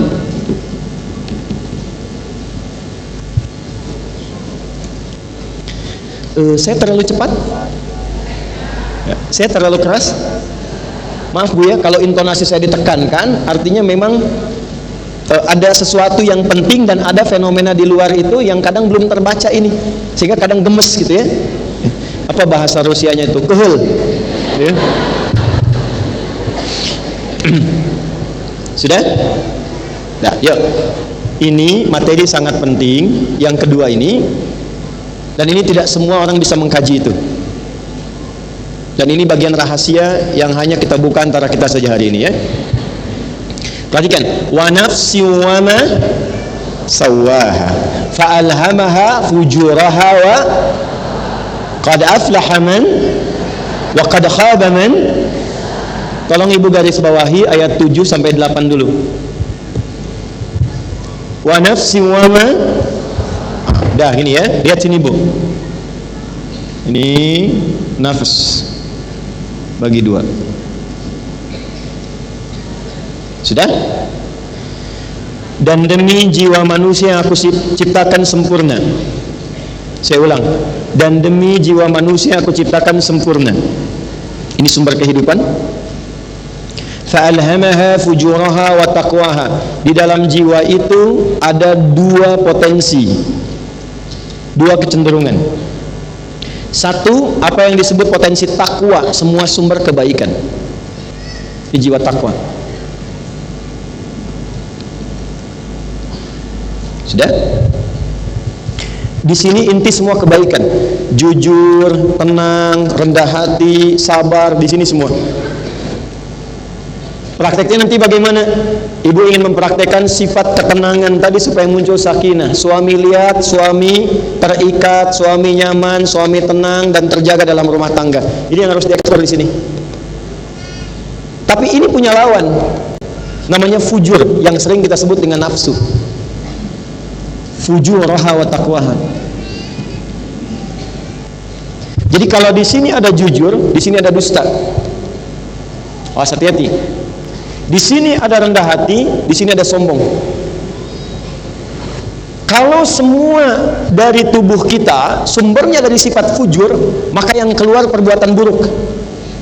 Contoh, Bu, lisan ini nggak bisa berkata kecuali jiwa kita memerintahkan katakan ini. Kalau diperintahkan dari dalam hati kita, kolbu kita, katakan yang baik, keluarlah baik di lisan. Tapi kalau kata kolbunya keluar yang jelek dari sifat fujur, maka keluarlah yang buruk. Karena fujur adanya di nafas, yang buruk disebut su, nafas dan su disingkat jadi nafsu. Itu ada di Quran surah ke-12 ayat ke-53. Paling kiri sebelah atas di mushaf. Quran surah 12 ayat 53. Wa ma ubarri'u nafsi innan nafsa la'ammaratum bis-su. Nafas ketemu su menjadi nafsu. Pelan-pelan. Jadi nanti semua tindakan-tindakan manusia itu kalau bukan dari jiwa takwanya, keluar dari perintah nafsunya. Kalau dari nafsu itu keluar keburukan, diminta mencuri, diminta mencela, diminta berzina, diminta selingkuh, itu nafsu semua. Kalau keluar dari jiwa takwa, keluar yang baik semua. Aura baik, kemuliaan, kebaikan, kesopanan, itu takwa. Nah, ketika perempuan dengan fitrahnya diperintahkan oleh Allah, nih kamu indah, kenakan jilbab, kenakan seperti ini, lakukan begini, itu untuk menjaga kemuliaannya sekaligus mengaktifkan jiwa takwa dalam pasangannya. Jadi kalau ibu seketika mengenakan pakaian begini, pakai jilbab, bagus, tertutup, itu pasti laki-laki hormat, Bu. Hormat itu, gak akan ganggu ibu. Ibu gak percaya silahkan. Preman sepreman-premannya lihat ibu berjilbab rapi bagus, itu untuk menggoda, untuk mengusik, itu sungkan. Ganggu tuh, lewat ulah buah gede dosana. Ganggu tuh nggak mau, dosanya gede katanya. Itu minimal ada kesan di hatinya, aktif jiwa takwanya. Sepreman-premannya kalau ibu menjaga hukum Allah, ibu terjaga. Tapi sebaliknya, ketika ada perempuan berusaha membuka bagian yang seharusnya dia tutup, yang sudah Allah jaga, maka yang aktif di lawan jenisnya itu nafsunya. Itulah sebabnya kenapa perempuan itu dijaga dari auratnya, supaya apa? Satu, tidak terganggu dan terlukai dirinya. Yang kedua, tidak terpancing keadaan nafsu dari dalam pasangannya, sehingga dengan munculnya nafsu itu bisa mengganggu kehormatan dirinya. Itu poinnya. Jadi kalimat ini nggak benar kalau ada aktivis ya, feminis macam-macam mengatakan yang penting pakai pakaian terhormat. Itu mah laki-laki aja yang nafsunya begitu. Nah, nafsunya itu muncul karena perilaku Anda. Itu poinnya. Ya, itulah sebabnya kenapa Allah tutup, supaya kehormatan ibu terjaga, yang lain tidak terganggu. Jelas gak? Ini kisah nyata di Amerika. Satu kali seorang perempuan berjilbab, ini kisah nyata, sedang lewat Bu malam-malam. Allahu Akbar, ketika lewat ternyata ada beberapa preman sedang nongkrong. Dan preman itu dari karakteristik wajahnya sudah tercurigai suka berbuat sesuatu yang kurang baik. Apa yang dia lakukan? Saya ajarkan satu doa ya Bu ya. Ibu kalau ada anak perempuan atau ibu sedang berjalan ke satu tempat sedang tidak merasa nyaman, ibu boleh bacakan doa ini. Bismillahilladzi Bismillahilladzi la yadurru ma'asmihi syai'un fil ardi wala fis sama' wa huwas sami'ul basir. Itu kalau mahasiswi, adik-adik atau ibu atau anak gadisnya atau ibu sedang jalan terus lewat tempat yang gak enak, ada orang nongtong-nongtong diduga gak enak, bacakan doa itu. Singkatnya gini, perempuan itu lewat, ini kisah nyata, ternyata gak ada satupun berani yang ganggu. Tapi besoknya muncul di berita terjadi, mohon maaf, pelecehan seksual di tempat persis perempuan itu lewat. Dan waktunya itu selang gak berapa lama dari perempuan itu lewat. Taunya di televisi.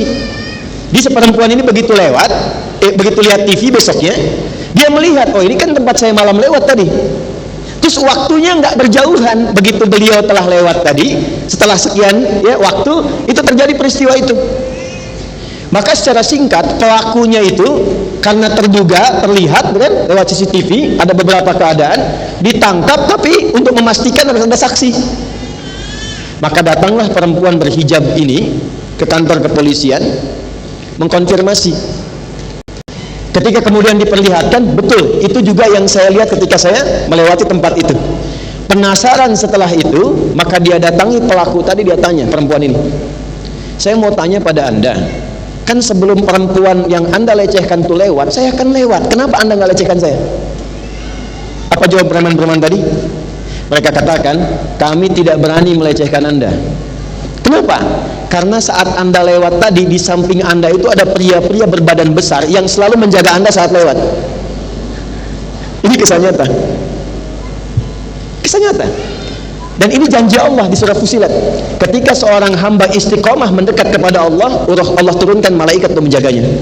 Innal ladzina qalu rabbunallahu tsummas taqamu tatanazzalu alaihimul malaikah alla takhafu wa la tahzanu.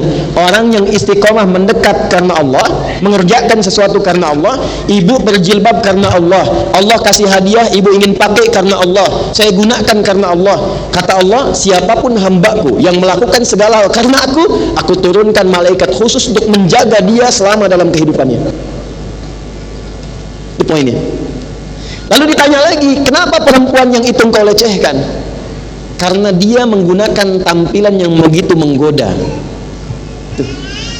Jadi ketika Allah turunkan pakaian khusus untuk perempuan, sesungguhnya untuk menjaga kehormatannya dan melindungi dia dari perbuatan yang tidak menyenangkan. Itu poinnya.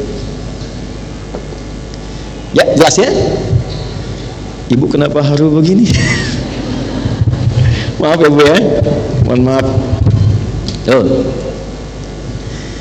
Kalau ibu ingin tampil menjaga keindahan dan telah jadi fitrah, nggak ada masalah. Yang penting tetap modelnya terjaga. Kan perempuan bawa fitrah keindahan kan? Nah, bagian penyaluran dari keindahan itu ada pada model, silahkan. Nanti ada istri Nabi yang membawa karakter-karakter fashionable tentang pakaian.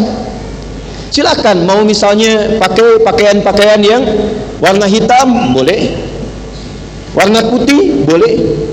Bikin seragam, boleh. Kadang-kadang kan suka beda pendapat mau ke pengajian dengan suami kan. Papa bagus mana Pak? Kuning apa biru? Kata ayahnya, kayaknya biru deh Mak. Kayaknya kuning deh. Selalu ada begitu kan? Ya, begitu keluar hijau ya. Nggak ada masalah. Yang penting prinsipnya terjaga. Dan yang kedua, sekalipun sudah berjilbab, sekalipun sudah bagus, tetap menjaga supaya tidak menggunakan itu untuk memancing keburukan terjadi. Turunlah Quran surah ke-33 ayat 33. Ini runtuh sekali Bu.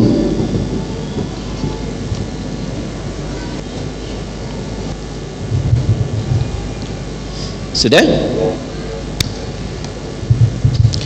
Saya mau kisahkan dulu tentang spirit ayat ini. Dulu di Madinah itu juga di awal-awal kehidupan Nabi hijrah dan awal-awal orang berislam itu masih banyak pria-pria yang iseng, preman-preman pengganggu. Saat yang bersamaan juga ditemukan perempuan-perempuan iseng. Di antara keisengan itu yang kemudian menarik perhatian Al-Quran untuk turun hukum adalah sifat-sifat sebagian perempuan yang senang diperhatikan laki-laki. Hati-hati ya Bu ya. Saya ulang nih, sifat perempuan yang sengaja berdandan untuk dilihat laki-laki. Tapi yang lihat bukan suaminya, tapi suami orang. Awas loh. Jadi kalau ada di masa kini, ada yang kemudian mencoba untuk praktek seperti itu, maka saya ingin katakan sudah terlambat. Karena di masa-masa awal jahiliyah itu sudah terjadi. Baik ya? Jadi kalau kita sudah keluar dari situ, hendaknya itu kita tanggalkan. Jadi sengaja dandan itu supaya kelihatan orang lain, supaya kelihatan yang bukan mahramnya. Nah, ayat ini kemudian turun merespon untuk memberikan pernyataan. Perhatikan ayatnya. Waqarna fi buyutikunna. Ada? Awas, jangan salah mengartikan ya. Dan hendaklah para perempuan itu lebih baik diam di rumahnya. Kalau ibu baca ayat ini dengan terjemah saja, besok nggak akan lagi pengajian terjadi seperti ini. Semua di rumah. Lebih baik online daripada melanggar ayat. Karena itu penting ngaji tafsir. Kenapa turun ayat ini? Ayat ini respon kepada perempuan-perempuan yang biasa dandan supaya ingin kelihatan yang bukan mahramnya. Dia sudah punya suami, ingin dilihat oleh suami orang.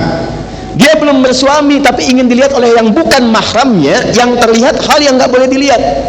Nah, kata Allah, daripada kamu mencelakai diri sendiri seperti itu dan turun kehormatanmu, lebih baik diam di rumah daripada berlaku demikian.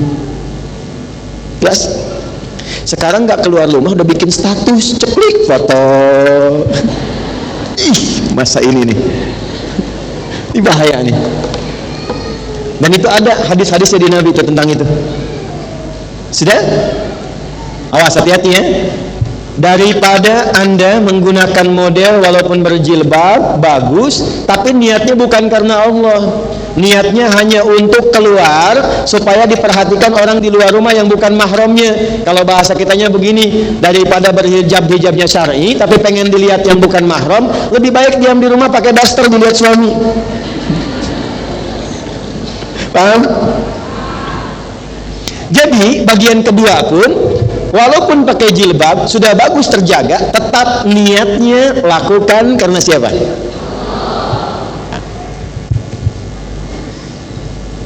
Saya berikan rahasia besar, Bu ya. Sekali lagi, ini hanya di antara kita. Kalau ibu jaga ini karena Allah, maka Allah akan hunjamkan kepada hati suami untuk terus membersamai ibu dalam kehidupannya, sekalipun ibu tidak sedang di sampingnya.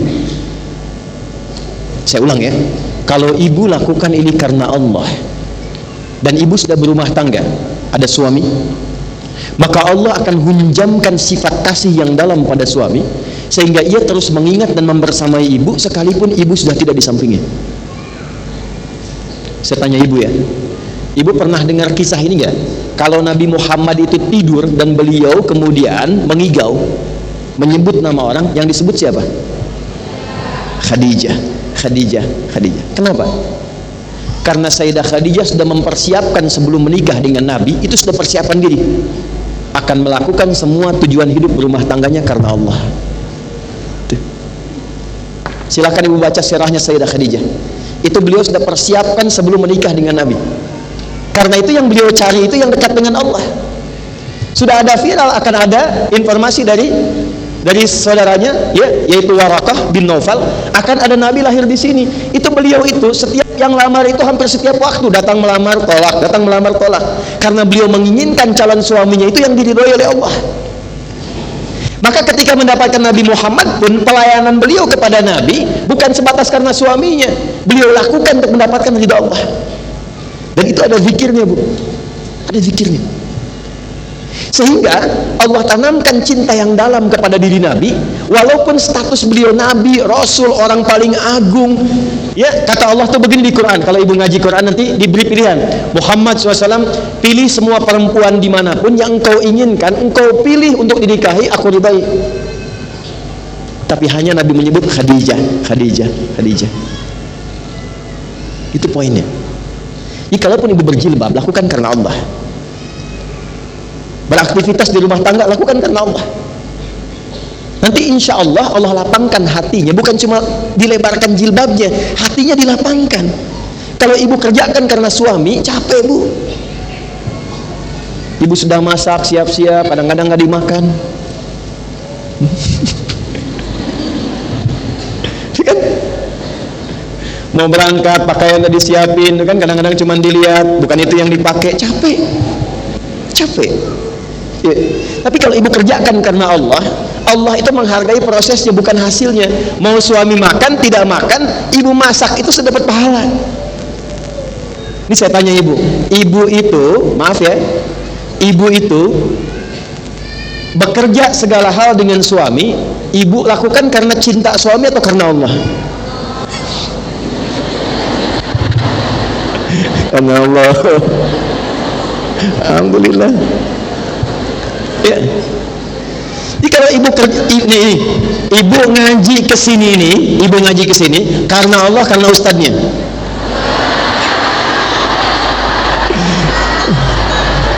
Aduh, kumaha itu. Ibu tolong ringankan hisab saya di hari kiamat. Kalau ibu ngaji karena Allah, ibu tunggu materinya. Tapi kalau ibu ngaji karena ustaz keluar, wah, Masya Allah, saya ini orang biasa, salahnya banyak, cuman oleh Allah ditutup. Kadang-kadang sering nangis karena takut jamaah yang berhasil saya gagal. Kita ngajar tiap hari, Bu, tapi nggak tahu berhasil nggak dalam pandangan Allah. Yang saya butuhkan ibu doakan juga, bantu supaya Allah ya, tanamkan keikhlasan, jauhkan dari sifat buruk, macam-macam ya. Itu yang penting, karena yang paling berat itu, pengajar itu, yang paling berat itu di hari kiamat, muridnya berhasil, gurunya gagal. Tuh, hati-hati gitu. Balik sini. Yuk kita tenang lagi ya, pelan-pelan. Jadi kalau saya tadi kencang, intonasi tinggi, karena rasa sayang saya supaya apa yang Allah sudah berikan ini terjaga. Jelas ya? Jadi tentang jilbab, paham spirit di balik itu? Jelas ya? Kemudian juga kita belum masuk pada kelembutan, kita baru masuk di sini. Yang kedua tadi, walaupun pakai jilbab, jaga kehormatan itu. Dan jangan sampai disalahgunakan. Tadi baru waqarna fi buyutikunna. Yang kedua, wala tabarrujna tabarrujal jahiliyatil ula. Yang ini lebih keterlaluan lagi, pakai pakaian untuk maksiat. Ibu pernah lihat nggak kalau di India itu perempuan pakai gelang di kaki itu tinggi supaya kedengeran kan, supaya terlihat oleh lawan jenis ya. Nah itu jahiliyah banyak yang begitu, banyak. Kaki pakaian gelang 2 kilo misalnya kan, jalan bunyi tinggi kelihatan gitu kan. Nah itu supaya tertarik dan terjadilah maksiat. Nah sekarang saya tidak akan highlight yang tidak berjilbab. Yang saya highlight itu adalah, kok bisa Allah sudah kasih hadiah untuk menjaga kehormatan dirinya, kok dipakai untuk berbuat sesuatu yang maksiat. Saya tuh paling sedih kalau ada perempuan yang tertangkap misalnya melakukan pencurian dalam tanda petik, ternyata dia sengaja gunakan jilbab, pura-pura pakai jilbab ikut i'tikaf, tiba-tiba handphone jamaah hilang. Sampaikan ini ya, tolong, kalau pesan saya sampai ini, orang yang sengaja berbuat maksiat dengan jilbabnya dan dia kenakan itu untuk bermaksiat, itu dosanya 2 kali lipat dibandingkan dengan orang yang bermaksiat biasa. Jelas ya? Tapi sebaliknya, kadang-kadang kesal, tapi juga pembuktian dari fitrah keislaman sebagai perempuan. Ada perempuan yang kalau sedang maksiat tidak berjilbab, nipu tidak berjilbab, berbuat buruk tidak berjilbab, tapi ketika ditangkap sama polisi, disiapkan, kemudian ditampilkan, kok pada pakai jilbab. Keselnya itu seakan-akan yang melakukan perbuatan yang berjilbab, padahal sebelumnya tidak. Tapi yang kedua ini yang Ibu baca, yang harus disyukuri adalah ternyata fitrah yang saat Allah ciptakan sebagai perempuan tampil di situ. Karena dia merasakan yang bisa meringankan hukuman dia dan menghilangkan persepsi orang supaya dia dianggap baik itu jilbabnya. Itu diakui. Jadi pelaku maksiat pun masih mengakui bahwa jilbab itu kehormatan. Makanya ketika dia dirilis keluar, dia pakai jilbab. Dan kalau dia ingin melunturkan naluri hakim supaya senang dan mengurangi hukuman, nggak tanggung-tanggung, pakai jilbab yang panjang. Coba lihat. Itu fitrah Bu, pelaku maksiat saja sudah tahu tentang itu. Paham ya? Ayo, balik lagi. Ini sudah bagian terakhir. Di materi ini kita masih ada sajad. Kita sampai jam berapa? Ya, boleh. Silakan Ibu sampai dulu dengan suami Ibu di sini. Saya jam 11 pulang ya. Kita lihat yang kedua. Yang pertama tadi fitrah, ada keindahan, sifat anuthah, tampil indah. Jadi Ibu nggak ada masalah kalau Ibu senang ada seragam, ada baju, itu biasa, itu perempuan. Ya, peduli pada keindahan itu biasa. Tapi tempatkan keindahan itu untuk mendapatkan ridho siapa? Allah Subhanahu wa taala. 2. Punya sifat kelembutan yang unik. Yang dilukiskan dalam hadis tadi seperti tulang rusuk yang bengkok. Sudah? Bahasa gampangnya gini, lembut tapi perasa. Oke? Lembut tapi perasa. Bisa jadi kelebihan, bisa jadi kekurangan.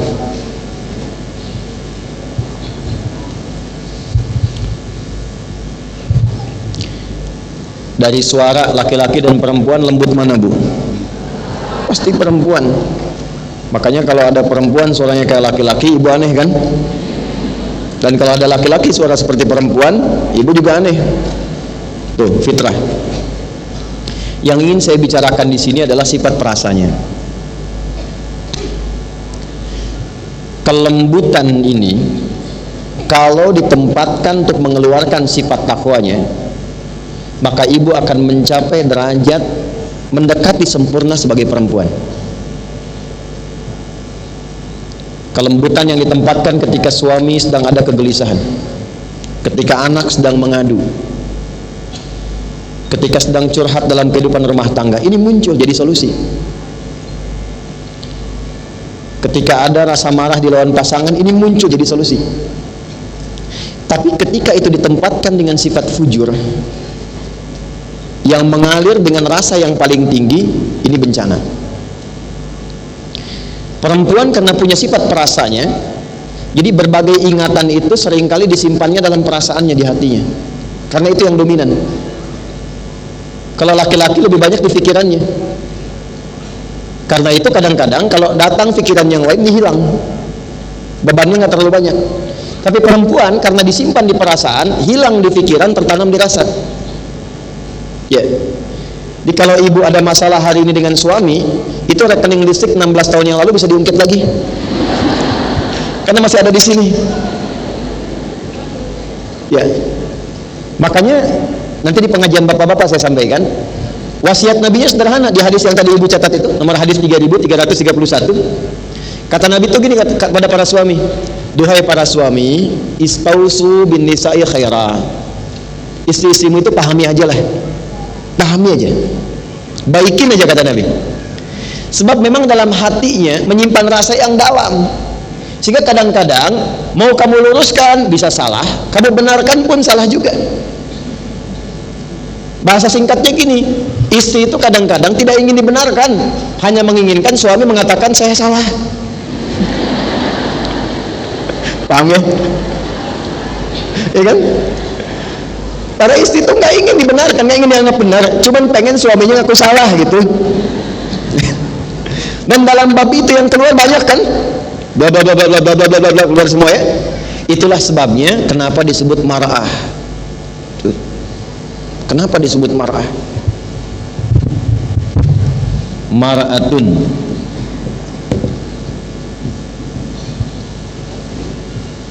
Ya? Dari kata muru'ah, yang menyimpan kehormatannya dalam jiwanya. Kalau dia keluarkan itu jadi imro'ah. Makanya istri-istri pembesar dalam Quran disebut imro'ah, imro'atul aziz. Istrinya seorang perdana menteri di masa era Nabi Yusuf alaihissalam yang menggoda Nabi Yusuf itu, imro'ah. Sudah? Tapi kalau dia tanamkan dalam dirinya disebut muru'ah. Pribadinya disebut dengan mar'ah. Dari huruf mim, ra, hamzah, ta ada kata mir'ah. Ada mar'ah, ada mir'ah. Hurufnya sama, harakatnya beda. Mar'ah itu perempuan yang menyimpan keadaan rasa dalam jiwanya. Mir'ah itu cermin yang menyimpan rahasia di dalam bentuk-bentuk materinya. Makanya ada peribahasa mengatakan al-mar'atu kal mir'ah, perempuan seperti cermin. Jadi jangan heran kalau ibu kemana-mana suka ngaca. Periksa di dompet ada cermin, turun dari mobil lihat spion, mau ke sini masih lihat kaca masjid. Tapi kan udah duduk pastikan lagi, selesai. Tapi poinnya bukan itu. Ini sering saya katakan dan sering saya tanyakan di sini. Ibu kalau bercermin di kaca, lalu cerminnya dilempar pecah, bisa nggak dipakai untuk bercermin lagi? Jangan salah, bisa. Bisa cermin itu dirapikan lagi, kan? Jelas ya? Dirapikan bisa, tapi tidak memantulkan bayangan yang sempurna. Nah, sifat perempuan sama. Kalau dia terlukai, cepat memaafkan, tapi sulit melupakan apa yang dialami.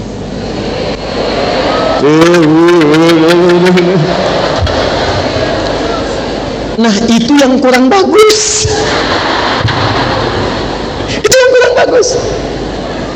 Kenapa kita belajar Sayyidah Khadijah duluan? Untuk menempatkan yang paling tinggi. Jadi walaupun menemukan kegelisahan di diri Nabi, nggak datang tiba-tiba, kenapa Nabi Muhammad, kenapa ya suamiku, kenapa, nggak ada. Beliau bisa menahan itu dan nggak pernah curhat selama berumah tangga puluhan tahun. Kamu kenapa sekarang gelisah? Dulu gelisah, 10 tahun dulu kamu datang ke sini gelisah juga. Nggak ada begitu. Datang, Assalamualaikum, buka, Waalaikumsalam, sedang gelisah betul. Kan turun dari Gua Hira seperti pernah saya ceritakan. Masih ingat ya? Coba, ada yang cepat ingat, lambat lupa. Cepat ingat, cepat lupa. Lambat ingat, lambat lupa. Yang saya agak repot tuh yang lambat ingat, cepat lupa. Ya Allah, ampuni saya. Nabi Muhammad turun dari Gua Hira. Wahyu belum turun setelah periode Iqra. Ini di Al-Bukhari. Di tengah-tengah tiba-tiba siang-siang malaikat Jibril turun dalam rupa aslinya. Muhammad, nengok kanan kiri nggak ada orang. Ke belakang kosong, ke depan lenggang. Begitu nengok ke atas, kata beliau, kata Nabi Muhammad SAW, ini di Al-Bukhari dari Jabir bin Abdullah, ada sosok besar kayak duduk antara langit dan bumi, natap ke bawah tajam besar. Ibu gini deh, ibu kan tadi bilang ada yang mau sampai jam 12, jam 2 di sini kan? Misal, ibu terakhir keluar dari sini. Begitu keluar masjid, dari dekat pohon tiang listrik itu, tiba-tiba ada yang manggil. Cuneni, gitu. Cuneni. Ibu nengok kanan kiri nggak ada orang, depan belakang kosong. Begitu ke atas, jubah putih, rambut panjang, Cuneni. Pertanyaan saya, ibu tetap di tempat atau langsung pergi cepat-cepat? Nah, Nabi juga begitu. Ini bahasa hadisnya. Faraitu minhu, aku merasa khawatir bulu kuduku naik sehingga aku cepat-cepat pulang. Jadi takut itu fitrah. Yang salah itu takut berbuat baik. Ya kan? Begitu sampai rumah, dibuka pintu rumah, itu melihat Sayyidah Khadijah. Ini yang saya maksudkan. Dan lihat suami sedang gelisah. Itu enggak mewawancara suami dengan berbagai macam pertanyaan, hanya diam tersenyum menyambut dengan kelembutan sampai setengah gelisahnya Rasulullah hilang ketika melihat wajah beliau yang mulia itu. Begitu dibuka keluar, Waalaikumsalam warahmatullah, dilihat hilang setengahnya. Kata Nabi, zammiluni, zammiluni, zammiluni, selimuti aku, dibawa, diselimuti, keluarlah kata-kata fenomenal itu. Suamiku sayang, engkau itu orang baik, engkau tak pernah menyakiti orang lain, engkau orang yang dermawan, menjaga anak yatim, engkau adalah penopang bagi yang lemah. Kalau bahasa kitanya, tanamkan pada jiwamu yang paling dalam, segelisah apapun, aku akan selalu bersamamu dalam suka dan duka. Kumaha itu? Itu Sayyidah Khadijah, Bu. Iya. Aduh, ini korban drakor kayaknya mah ini. Maksud saya, ini semua potensi yang ada pada diri ibu itu optimalkan ketika dipraktekkan dalam realitas yang sesungguhnya. Ini suami banyak persoalan, di kantor banyak masalah, di jalan kena lampu merah, disalip sama mobil orang lain, nyampe ke rumah capek. Begitu nyampe ke rumah, ibu wawancarai. Kenapa kamu wajahnya begitu? Emang kenapa? Di rumah sakit masih begitu. Nggak selesai. Jelas ya? Oke. Ada keindahan, ada kemuliaan yang sudah Allah jaga, ada keistimewaan, ada sifat perasa, ada kreativitas. Pelan-pelan. Pindah ke Quran surah 4 ayat 1. Saya cepat sekali.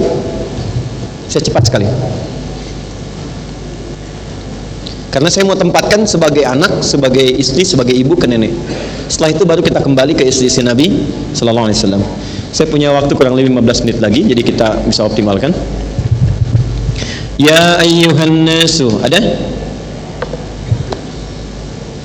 Sudah? Ibu masih ingat nggak tadi yang saya sampaikan? Kalau ibu ingin mengoptimalkan semua fitrah manusia, fitrah perempuan yang baik itu dikeluarkannya dari jiwa apa tadi? Masih ingat? Takwa ya? Kan ada nafsu, ada takwa kan? Ada fujur, ada takwa. Sekarang lihat Quran surah 4 ayat 1. Ya ayyuhan nasu taqu rabbakumul ladzi khalaqakum min nafsin wahidah wa khalaqa minha zawjaha. Highlight ini. Hai semua manusia, tingkatkanlah takwamu kepada Allah yang telah mencipta, merawatmu, peduli dengan engkau. Rabb itu yang peduli, yang merawat, memberikan semua kebutuhan dan kebaikan. Bawa ini ke kalimat perempuannya, wa zauj di situ. tempatkan untuk perempuan. Hei semua perempuan yang telah aku cipta, keluarkan potensi takwamu, tingkatkan takwa dan kedekatanmu dengan aku, Rabbu yang telah menciptakanmu dengan istimewa. Aku yang peduli kepadamu, aku yang mencukupkan semua kebutuhanmu. Di pesan Allah ketika ibu menyadari semua keistimewaan ini, pesan pertama yang Allah berikan adalah aktifkan semua keistimewaan yang telah Allah berikan yang bersumber dari jiwa takwa. Pelan-pelan, paham sampai sini?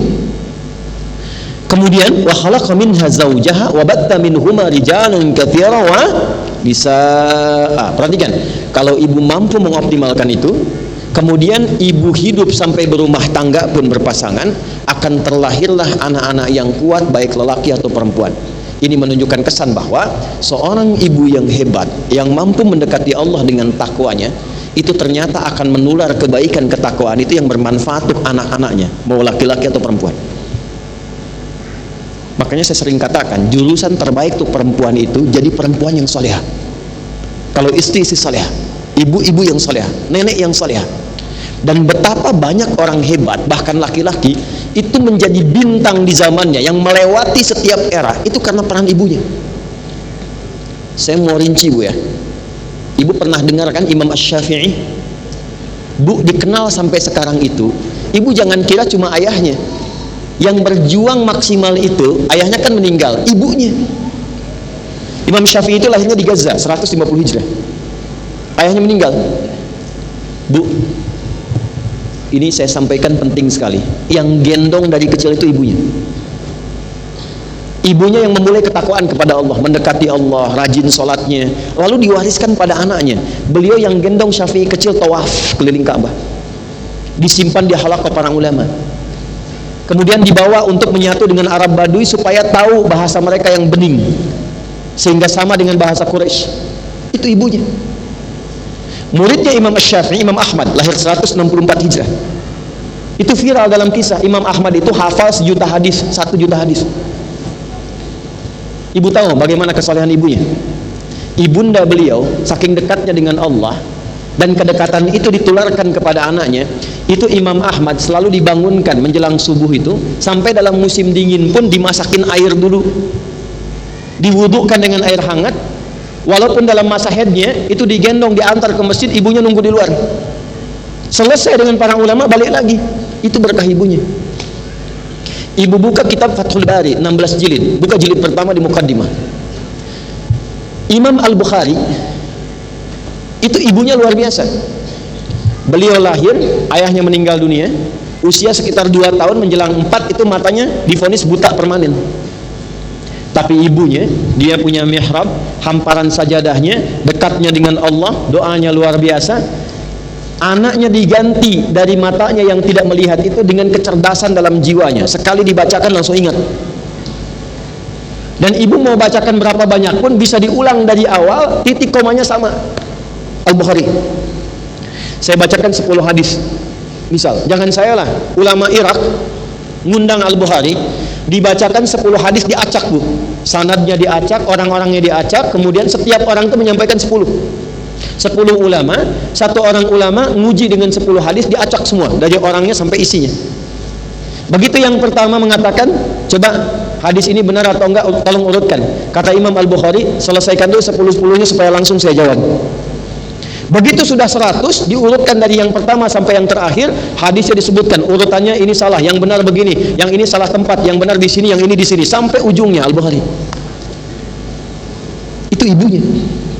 Tapi yang mau saya cerita, saat usia 4 menjelang 5 tahun, dibawa ke Kutab, tempat belajar awal waktu itu disebut dengan Kutab namanya, untuk ngaji Quran.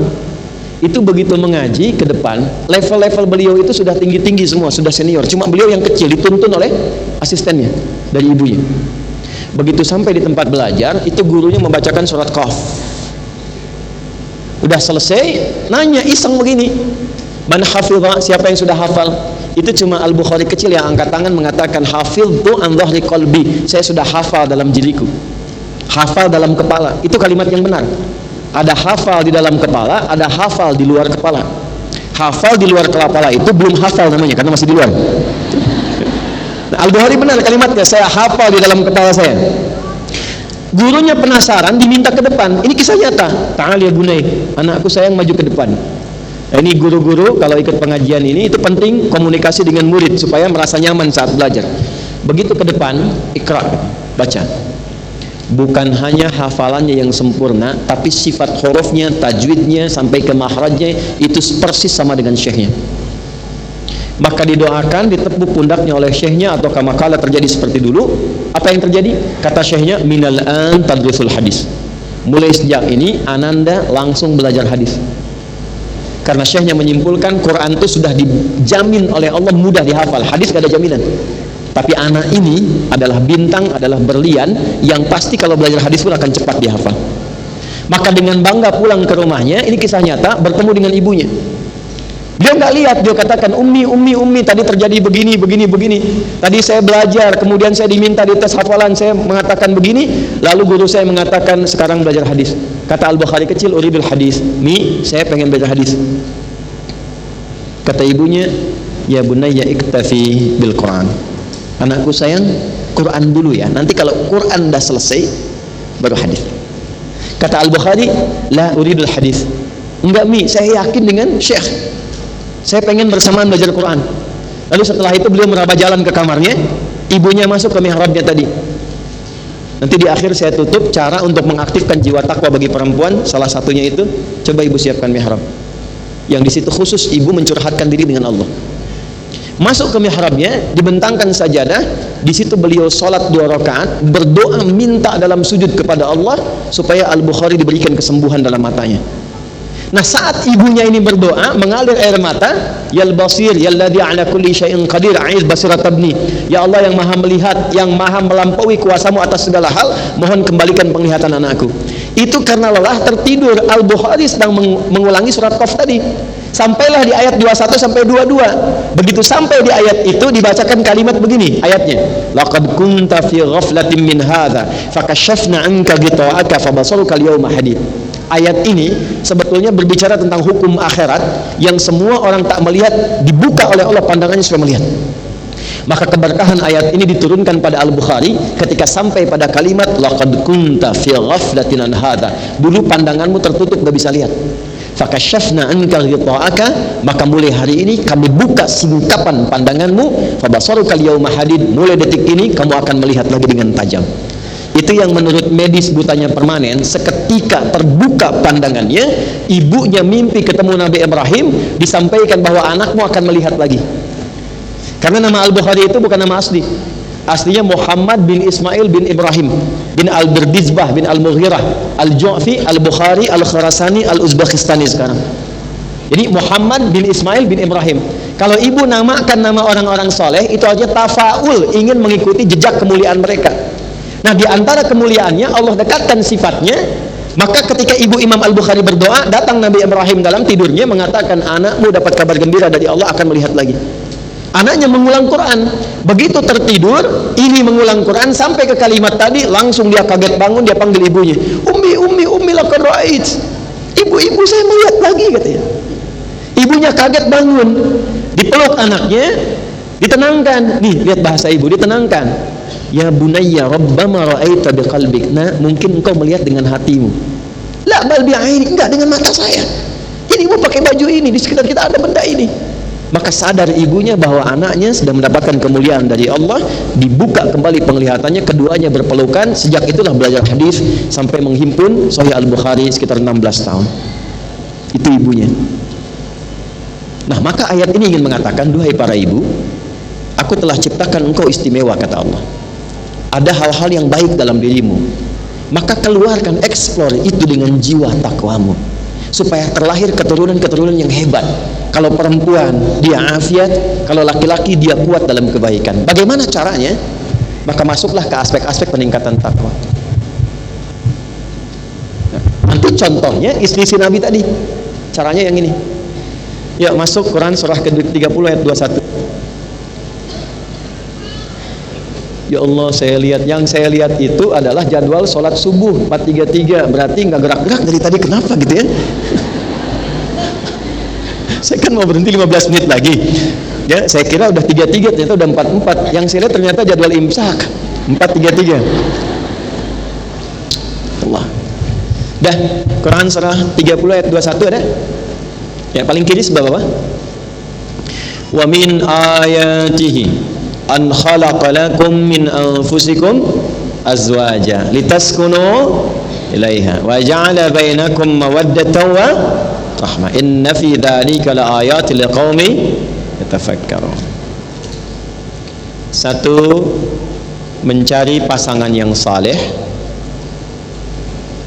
atau sekali lagi mencari pasangan yang saleh atau memohonkan kepada Allah dari pasangan yang Allah titipkan menjadi saleh. Berusaha bersama menjadi saleh. Ini dimulai dalam fase kehidupan rumah tangga. Sudah? Ibu kan tadi ingin samara kan? Ya kan? Di rumah tangga ingin sakinah, mawaddah dan coba lihat di ayat itu dibuka dengan kalimat ayat. Wa min ayatihi. Ayat disebutkan 64 kali dalam Quran. Dan tidak ada satupun kata ayat di Quran kecuali menunjukkan kedekatan dengan Allah. Jadi bukan sekedar tanda. Di pernikahan itu sering disebutkan begini, dan di antara tanda-tanda kebesaran Allah gitu kan? Itu kurang lengkap. Tanda itu ada 3. Ada wasmah, ada alam, alamat, ada ayat. Ayat itu tanda yang mendekatkan seorang hamba dengan Allah. Itulah sebabnya kenapa isi Quran disebut ayat, karena setiap kali kita baca Quran, keadaan kita lebih dekat dengan Allah. Jelas? Nah, di sini pernikahan dibuka dengan kata ayat, wa min ayatihi an khalaqalakum min anfusikum azwaja. Nah, itu azwaja itu nikah, tapi dibuka dengan ayat. Baru muncul di situ sakinah, mawaddah dan rahmah. Litaskunu ilaiha sakinah wa ja'ala bainakum mawaddah rahmah. Samara itu pintunya ayat. Jadi kalau ibu ingin samara di rumah tangga, gampang. Buka pintunya dengan kunci ayat. Dekati Allah. Yang punya sakinah siapa? Yang punya mawaddah? Yang punya rahmah? Ibu ingin ketiganya tapi jauh dari Allah, bagaimana bisa dapat? Ayat, dekati Allah. Siapa yang mendekati ayat ini, mendekati Allah ini dengan ayat itu? Satu, karena ini konteks kajiannya untuk perempuan, pertama dimulai dari ibu dulu. Bentuk diri menjadi salihah. Kalau ibu menginginkan suami saleh, bantu ibu dulu jadi salihah. Ya, ini kan di pengajian ibu-ibu, di pengajian bapak-bapak saya balik kan, karena kan berlaku bersamaan. Ya, jadi bentuk dulu diri ibu nih, apa manfaatnya pasangan ketika melihat misalnya pasangannya belum terlihat lebih baik, jangan dihukumi, jangan dihukumi. Bentuk dulu kepribadinya masing-masing untuk menjadi baik. Ibu bentuk dulu salihah. Ibu lihat suami belum semangat sholatnya, ibu dulu yang paling semangat. Nanti terus-terusan melihat ibu, nanti hatinya terketuk sendiri. Ibu nggak bilang pun dia diam-diam itu tepat waktu. Diam-diam. Bentuk dulu diri pribadi. Bagaimana caranya? Satu, dari sekian rumah ibu yang luas itu, siapkan satu bagian menjadi mihrab. Satu bagian aja. Ini konkret ya. Tidak harus satu ruangan. Kalau ibu punya satu ruangan, alhamdulillah nggak apa-apa. Tapi kalau seperti saya, yang saat baru kembali dengan istri itu cuma nyewa petakan, saya tinggal di petakan dan tidak ada beda. Saya sekarang tidur di karpet, di lantai, di kursi, nggak ada masalah. Kan dunia sementara, besok juga tidur di tanah kan? Nggak ada masalah. Apa yang besar dari dunia ini? Ya, kenapa harus begitu dibanggakan? Bukan aib bu, ngontrak tuh bukan aib. Ya, toh kita juga ngontrak di dunia. Besok pulang. Gitu. Jadi nggak usah terlalu apa ya, dengan gambaran dunia, ngobrol ini itu hanya menuntut anda itu menjadi lebih lelah dalam kehidupan dan lupa bekal untuk dibawa pulang. Ya, saya turunkan yang bagian terakhirnya, hamparan sejadah aja bu. Saya cuma 3 petak depan untuk terima tamu, yang tengah itu untuk kami, ya. Kemudian yang belakang untuk ibadah dengan dapur. Itu cuma sehamparan sejadah. Di situ saya berdoa, di situ saya doa, di situ saya jamaah, di situ sholat bersama. Makan nggak pernah di situ. Mihrab itu tempat khusus yang digunakan untuk bermunajat kepada Allah saja, berkhalwat, ya, khusus untuk Allah saja. Doa di situ, baca Quran di situ, curhatnya di situ, Bu. Dari mana dalilnya? Quran surah ketiga ayat 37. Untuk perempuan saya khususkan Maryam. Maryam itu disiapkan mihrab oleh orang tuanya. Apa rahasia mihrab itu? Satu, mempercepat kedekatan dengan Allah. Tapi tolong ya Bu ya, hanya untuk ibadah saja. Jadi selain urusan ibadah, keluar dari situ. Termasuk bikin status. Ceklik, maaf sedang di mihrab ya. Gak usah keluar. Itu hanya untuk ibadah dan curhat. Ibu punya masalah, curhat di situ, sujud di situ. Ada anak misalnya sulit dengar ibu, curhatkan di situ. Itu nasabnya nanti ada ilmu sanadnya ke Nabi Yakub, Quran surah 12 ayat 86. Nabi Yakub itu kalau masalah ada di anaknya, ngeluhnya cuma sama Allah. Bahasanya tuh indah. Kalau bahasa bebasnya begini, ya Allah, Engkau yang percayakan kepadaku, Engkau yang titipkan kepadaku, aku telah berusaha seperti Engkau yang telah perintahkan kepadaku, aku yakin pasti ada kebaikan yang telah Engkau tetapkan untukku. Innama ashku bathi wa huzni ila Allah. Aku tuh kalau ngadu cuma sama Allah. Jelas? Yuk, Quran surah ketiga ayat 37, saya bacakan cepat. Fataqabbalaha rabbuha biqabulin hasanin wa ammataha nabatan hasanan wa kaffaraha Zakaria.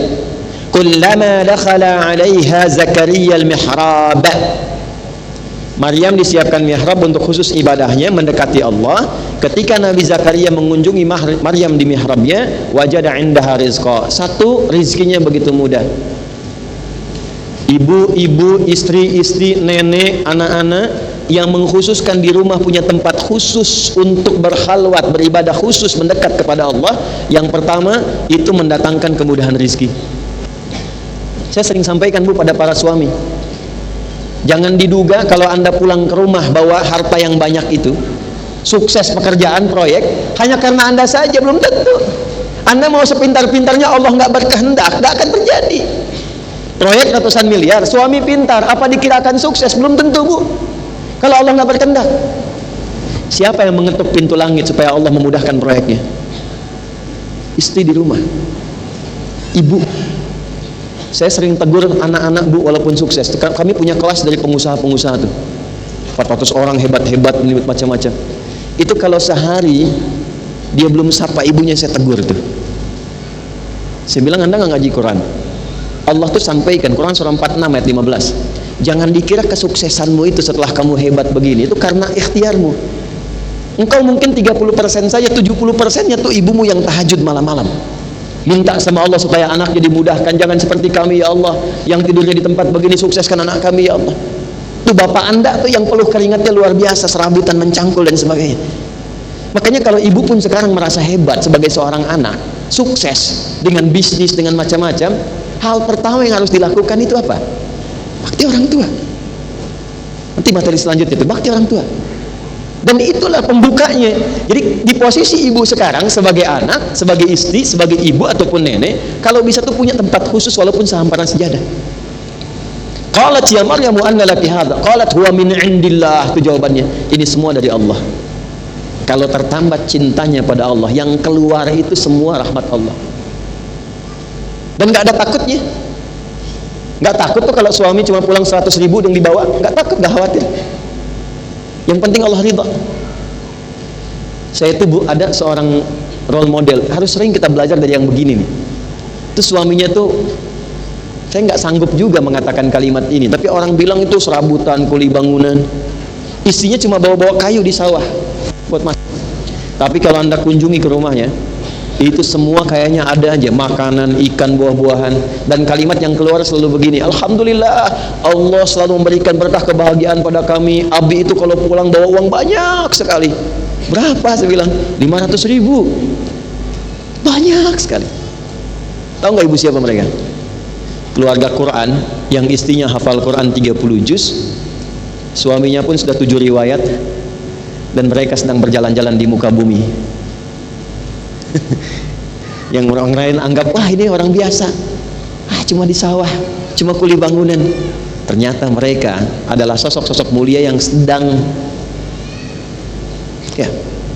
beraktivitas sementara di muka bumi.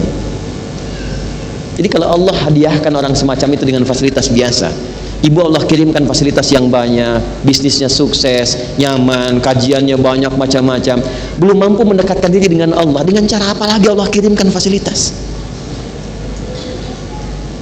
Coba diukur itu poinnya. Nah, jadi untuk membangun ketakwaan itu sekali lagi, ibu harus ciptakan, bikin sendiri. Kalau nggak dibikin tuh nggak akan pernah jadi, ibu. Sudah, tinggalkan tuh pendapat-pendapat banyak orang sekarang bahwa oh perempuan harus setara, harus begini. Enggak, yang terhebat itu Anda jadi ibu yang baik, istri yang salehah, anak yang salehah. Mulai dekati Allah dulu. Itu dulu. Setelah itu silahkan mau jadi dosen kah, silahkan. Dokter perempuan silahkan. Yang mengandung perempuan, melahirkan perempuan. Kok yang periksa laki-laki? Ya kan? Silahkan. Tapi yang paling penting itu dekati Allah dulu. Dekati Allah. Ini poinnya. Nah, kalau sudah memulai dekat dengan Allah, nanti yang lain akan ikut, Bu. Saya datang ke Indonesia, dari Tripoli, terus dihadapkan pada satu keluarga. Unik nih, suami ngaji di A, istri ngaji di B, nggak pernah ketemu. Jadi kalau lihat wajah suami, wajah bid'ah terus tuh. Suami juga bingung.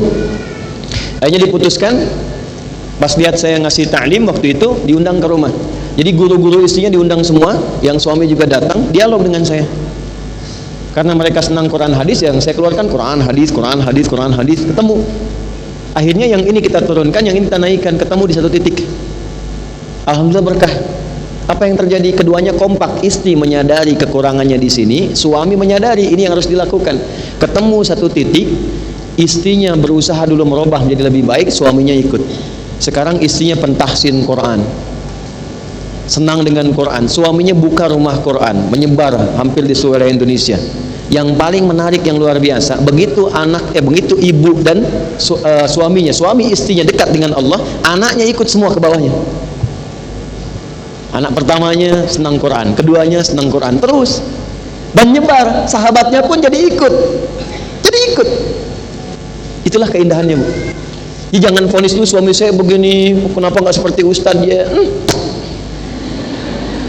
Nah, itu yang Allah kirimkan, itu yang ibu rawat. Ibu dihisab dengan suami ibu, bukan suami orang. Catat itu. Bikin status. Anda dihisab dengan suami Anda, bukan suami orang. Makanya saya sering katakan, jangan terlalu banyak berharap kepada saya atau siapapun, sepanjang Allah sudah kirimkan pasangan hidup yang baik. Jelas ya? Jaga itu baik-baik. Nah, terakhir,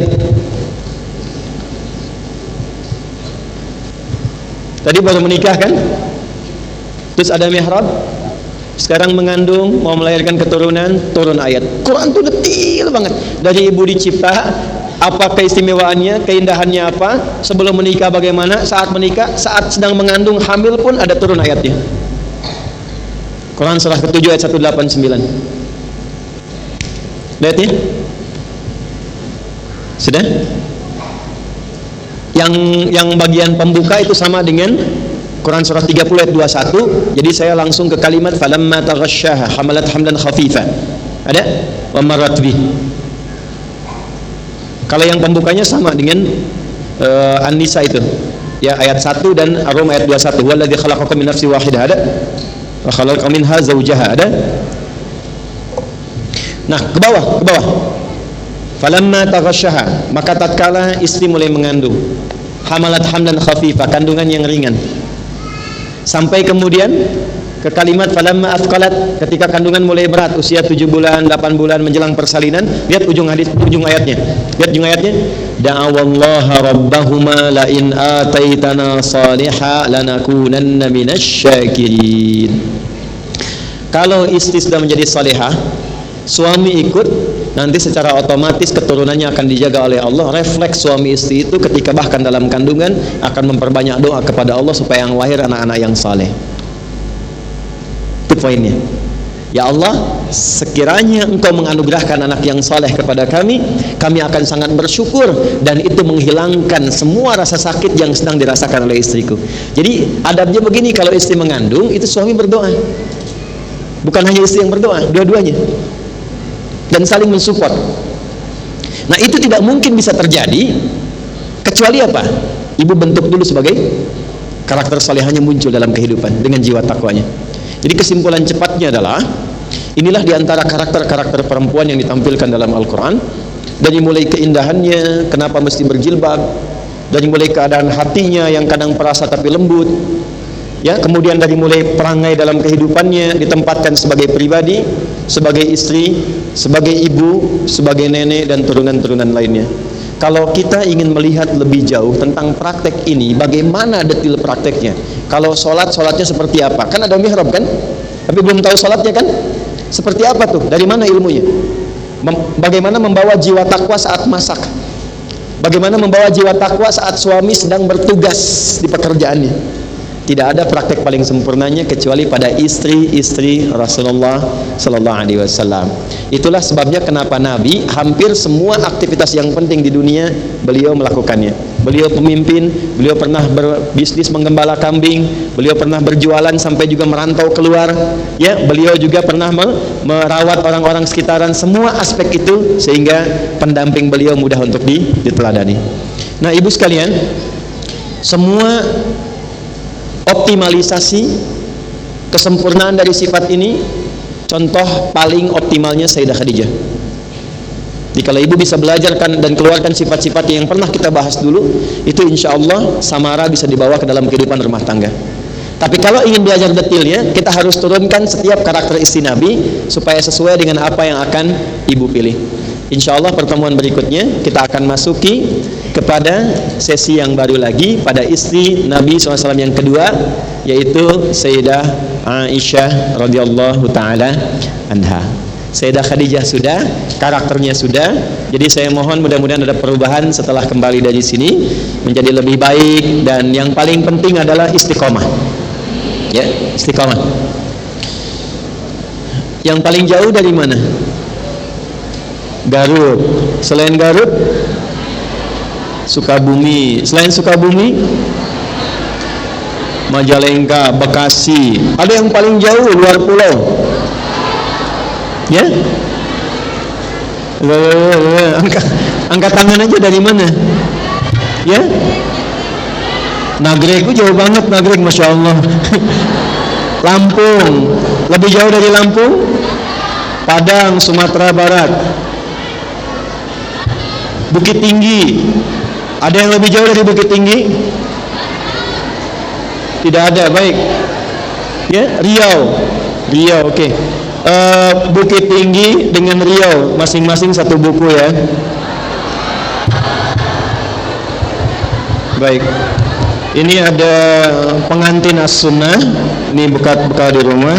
Yang ini ada bahagia dalam naungan Quran dan Sunnah. Saya titipkan pada panitia di Sab Muslimah, nanti tolong dibagi satu-satu, ibu dari Pekanbaru dan dari Bukit Tinggi.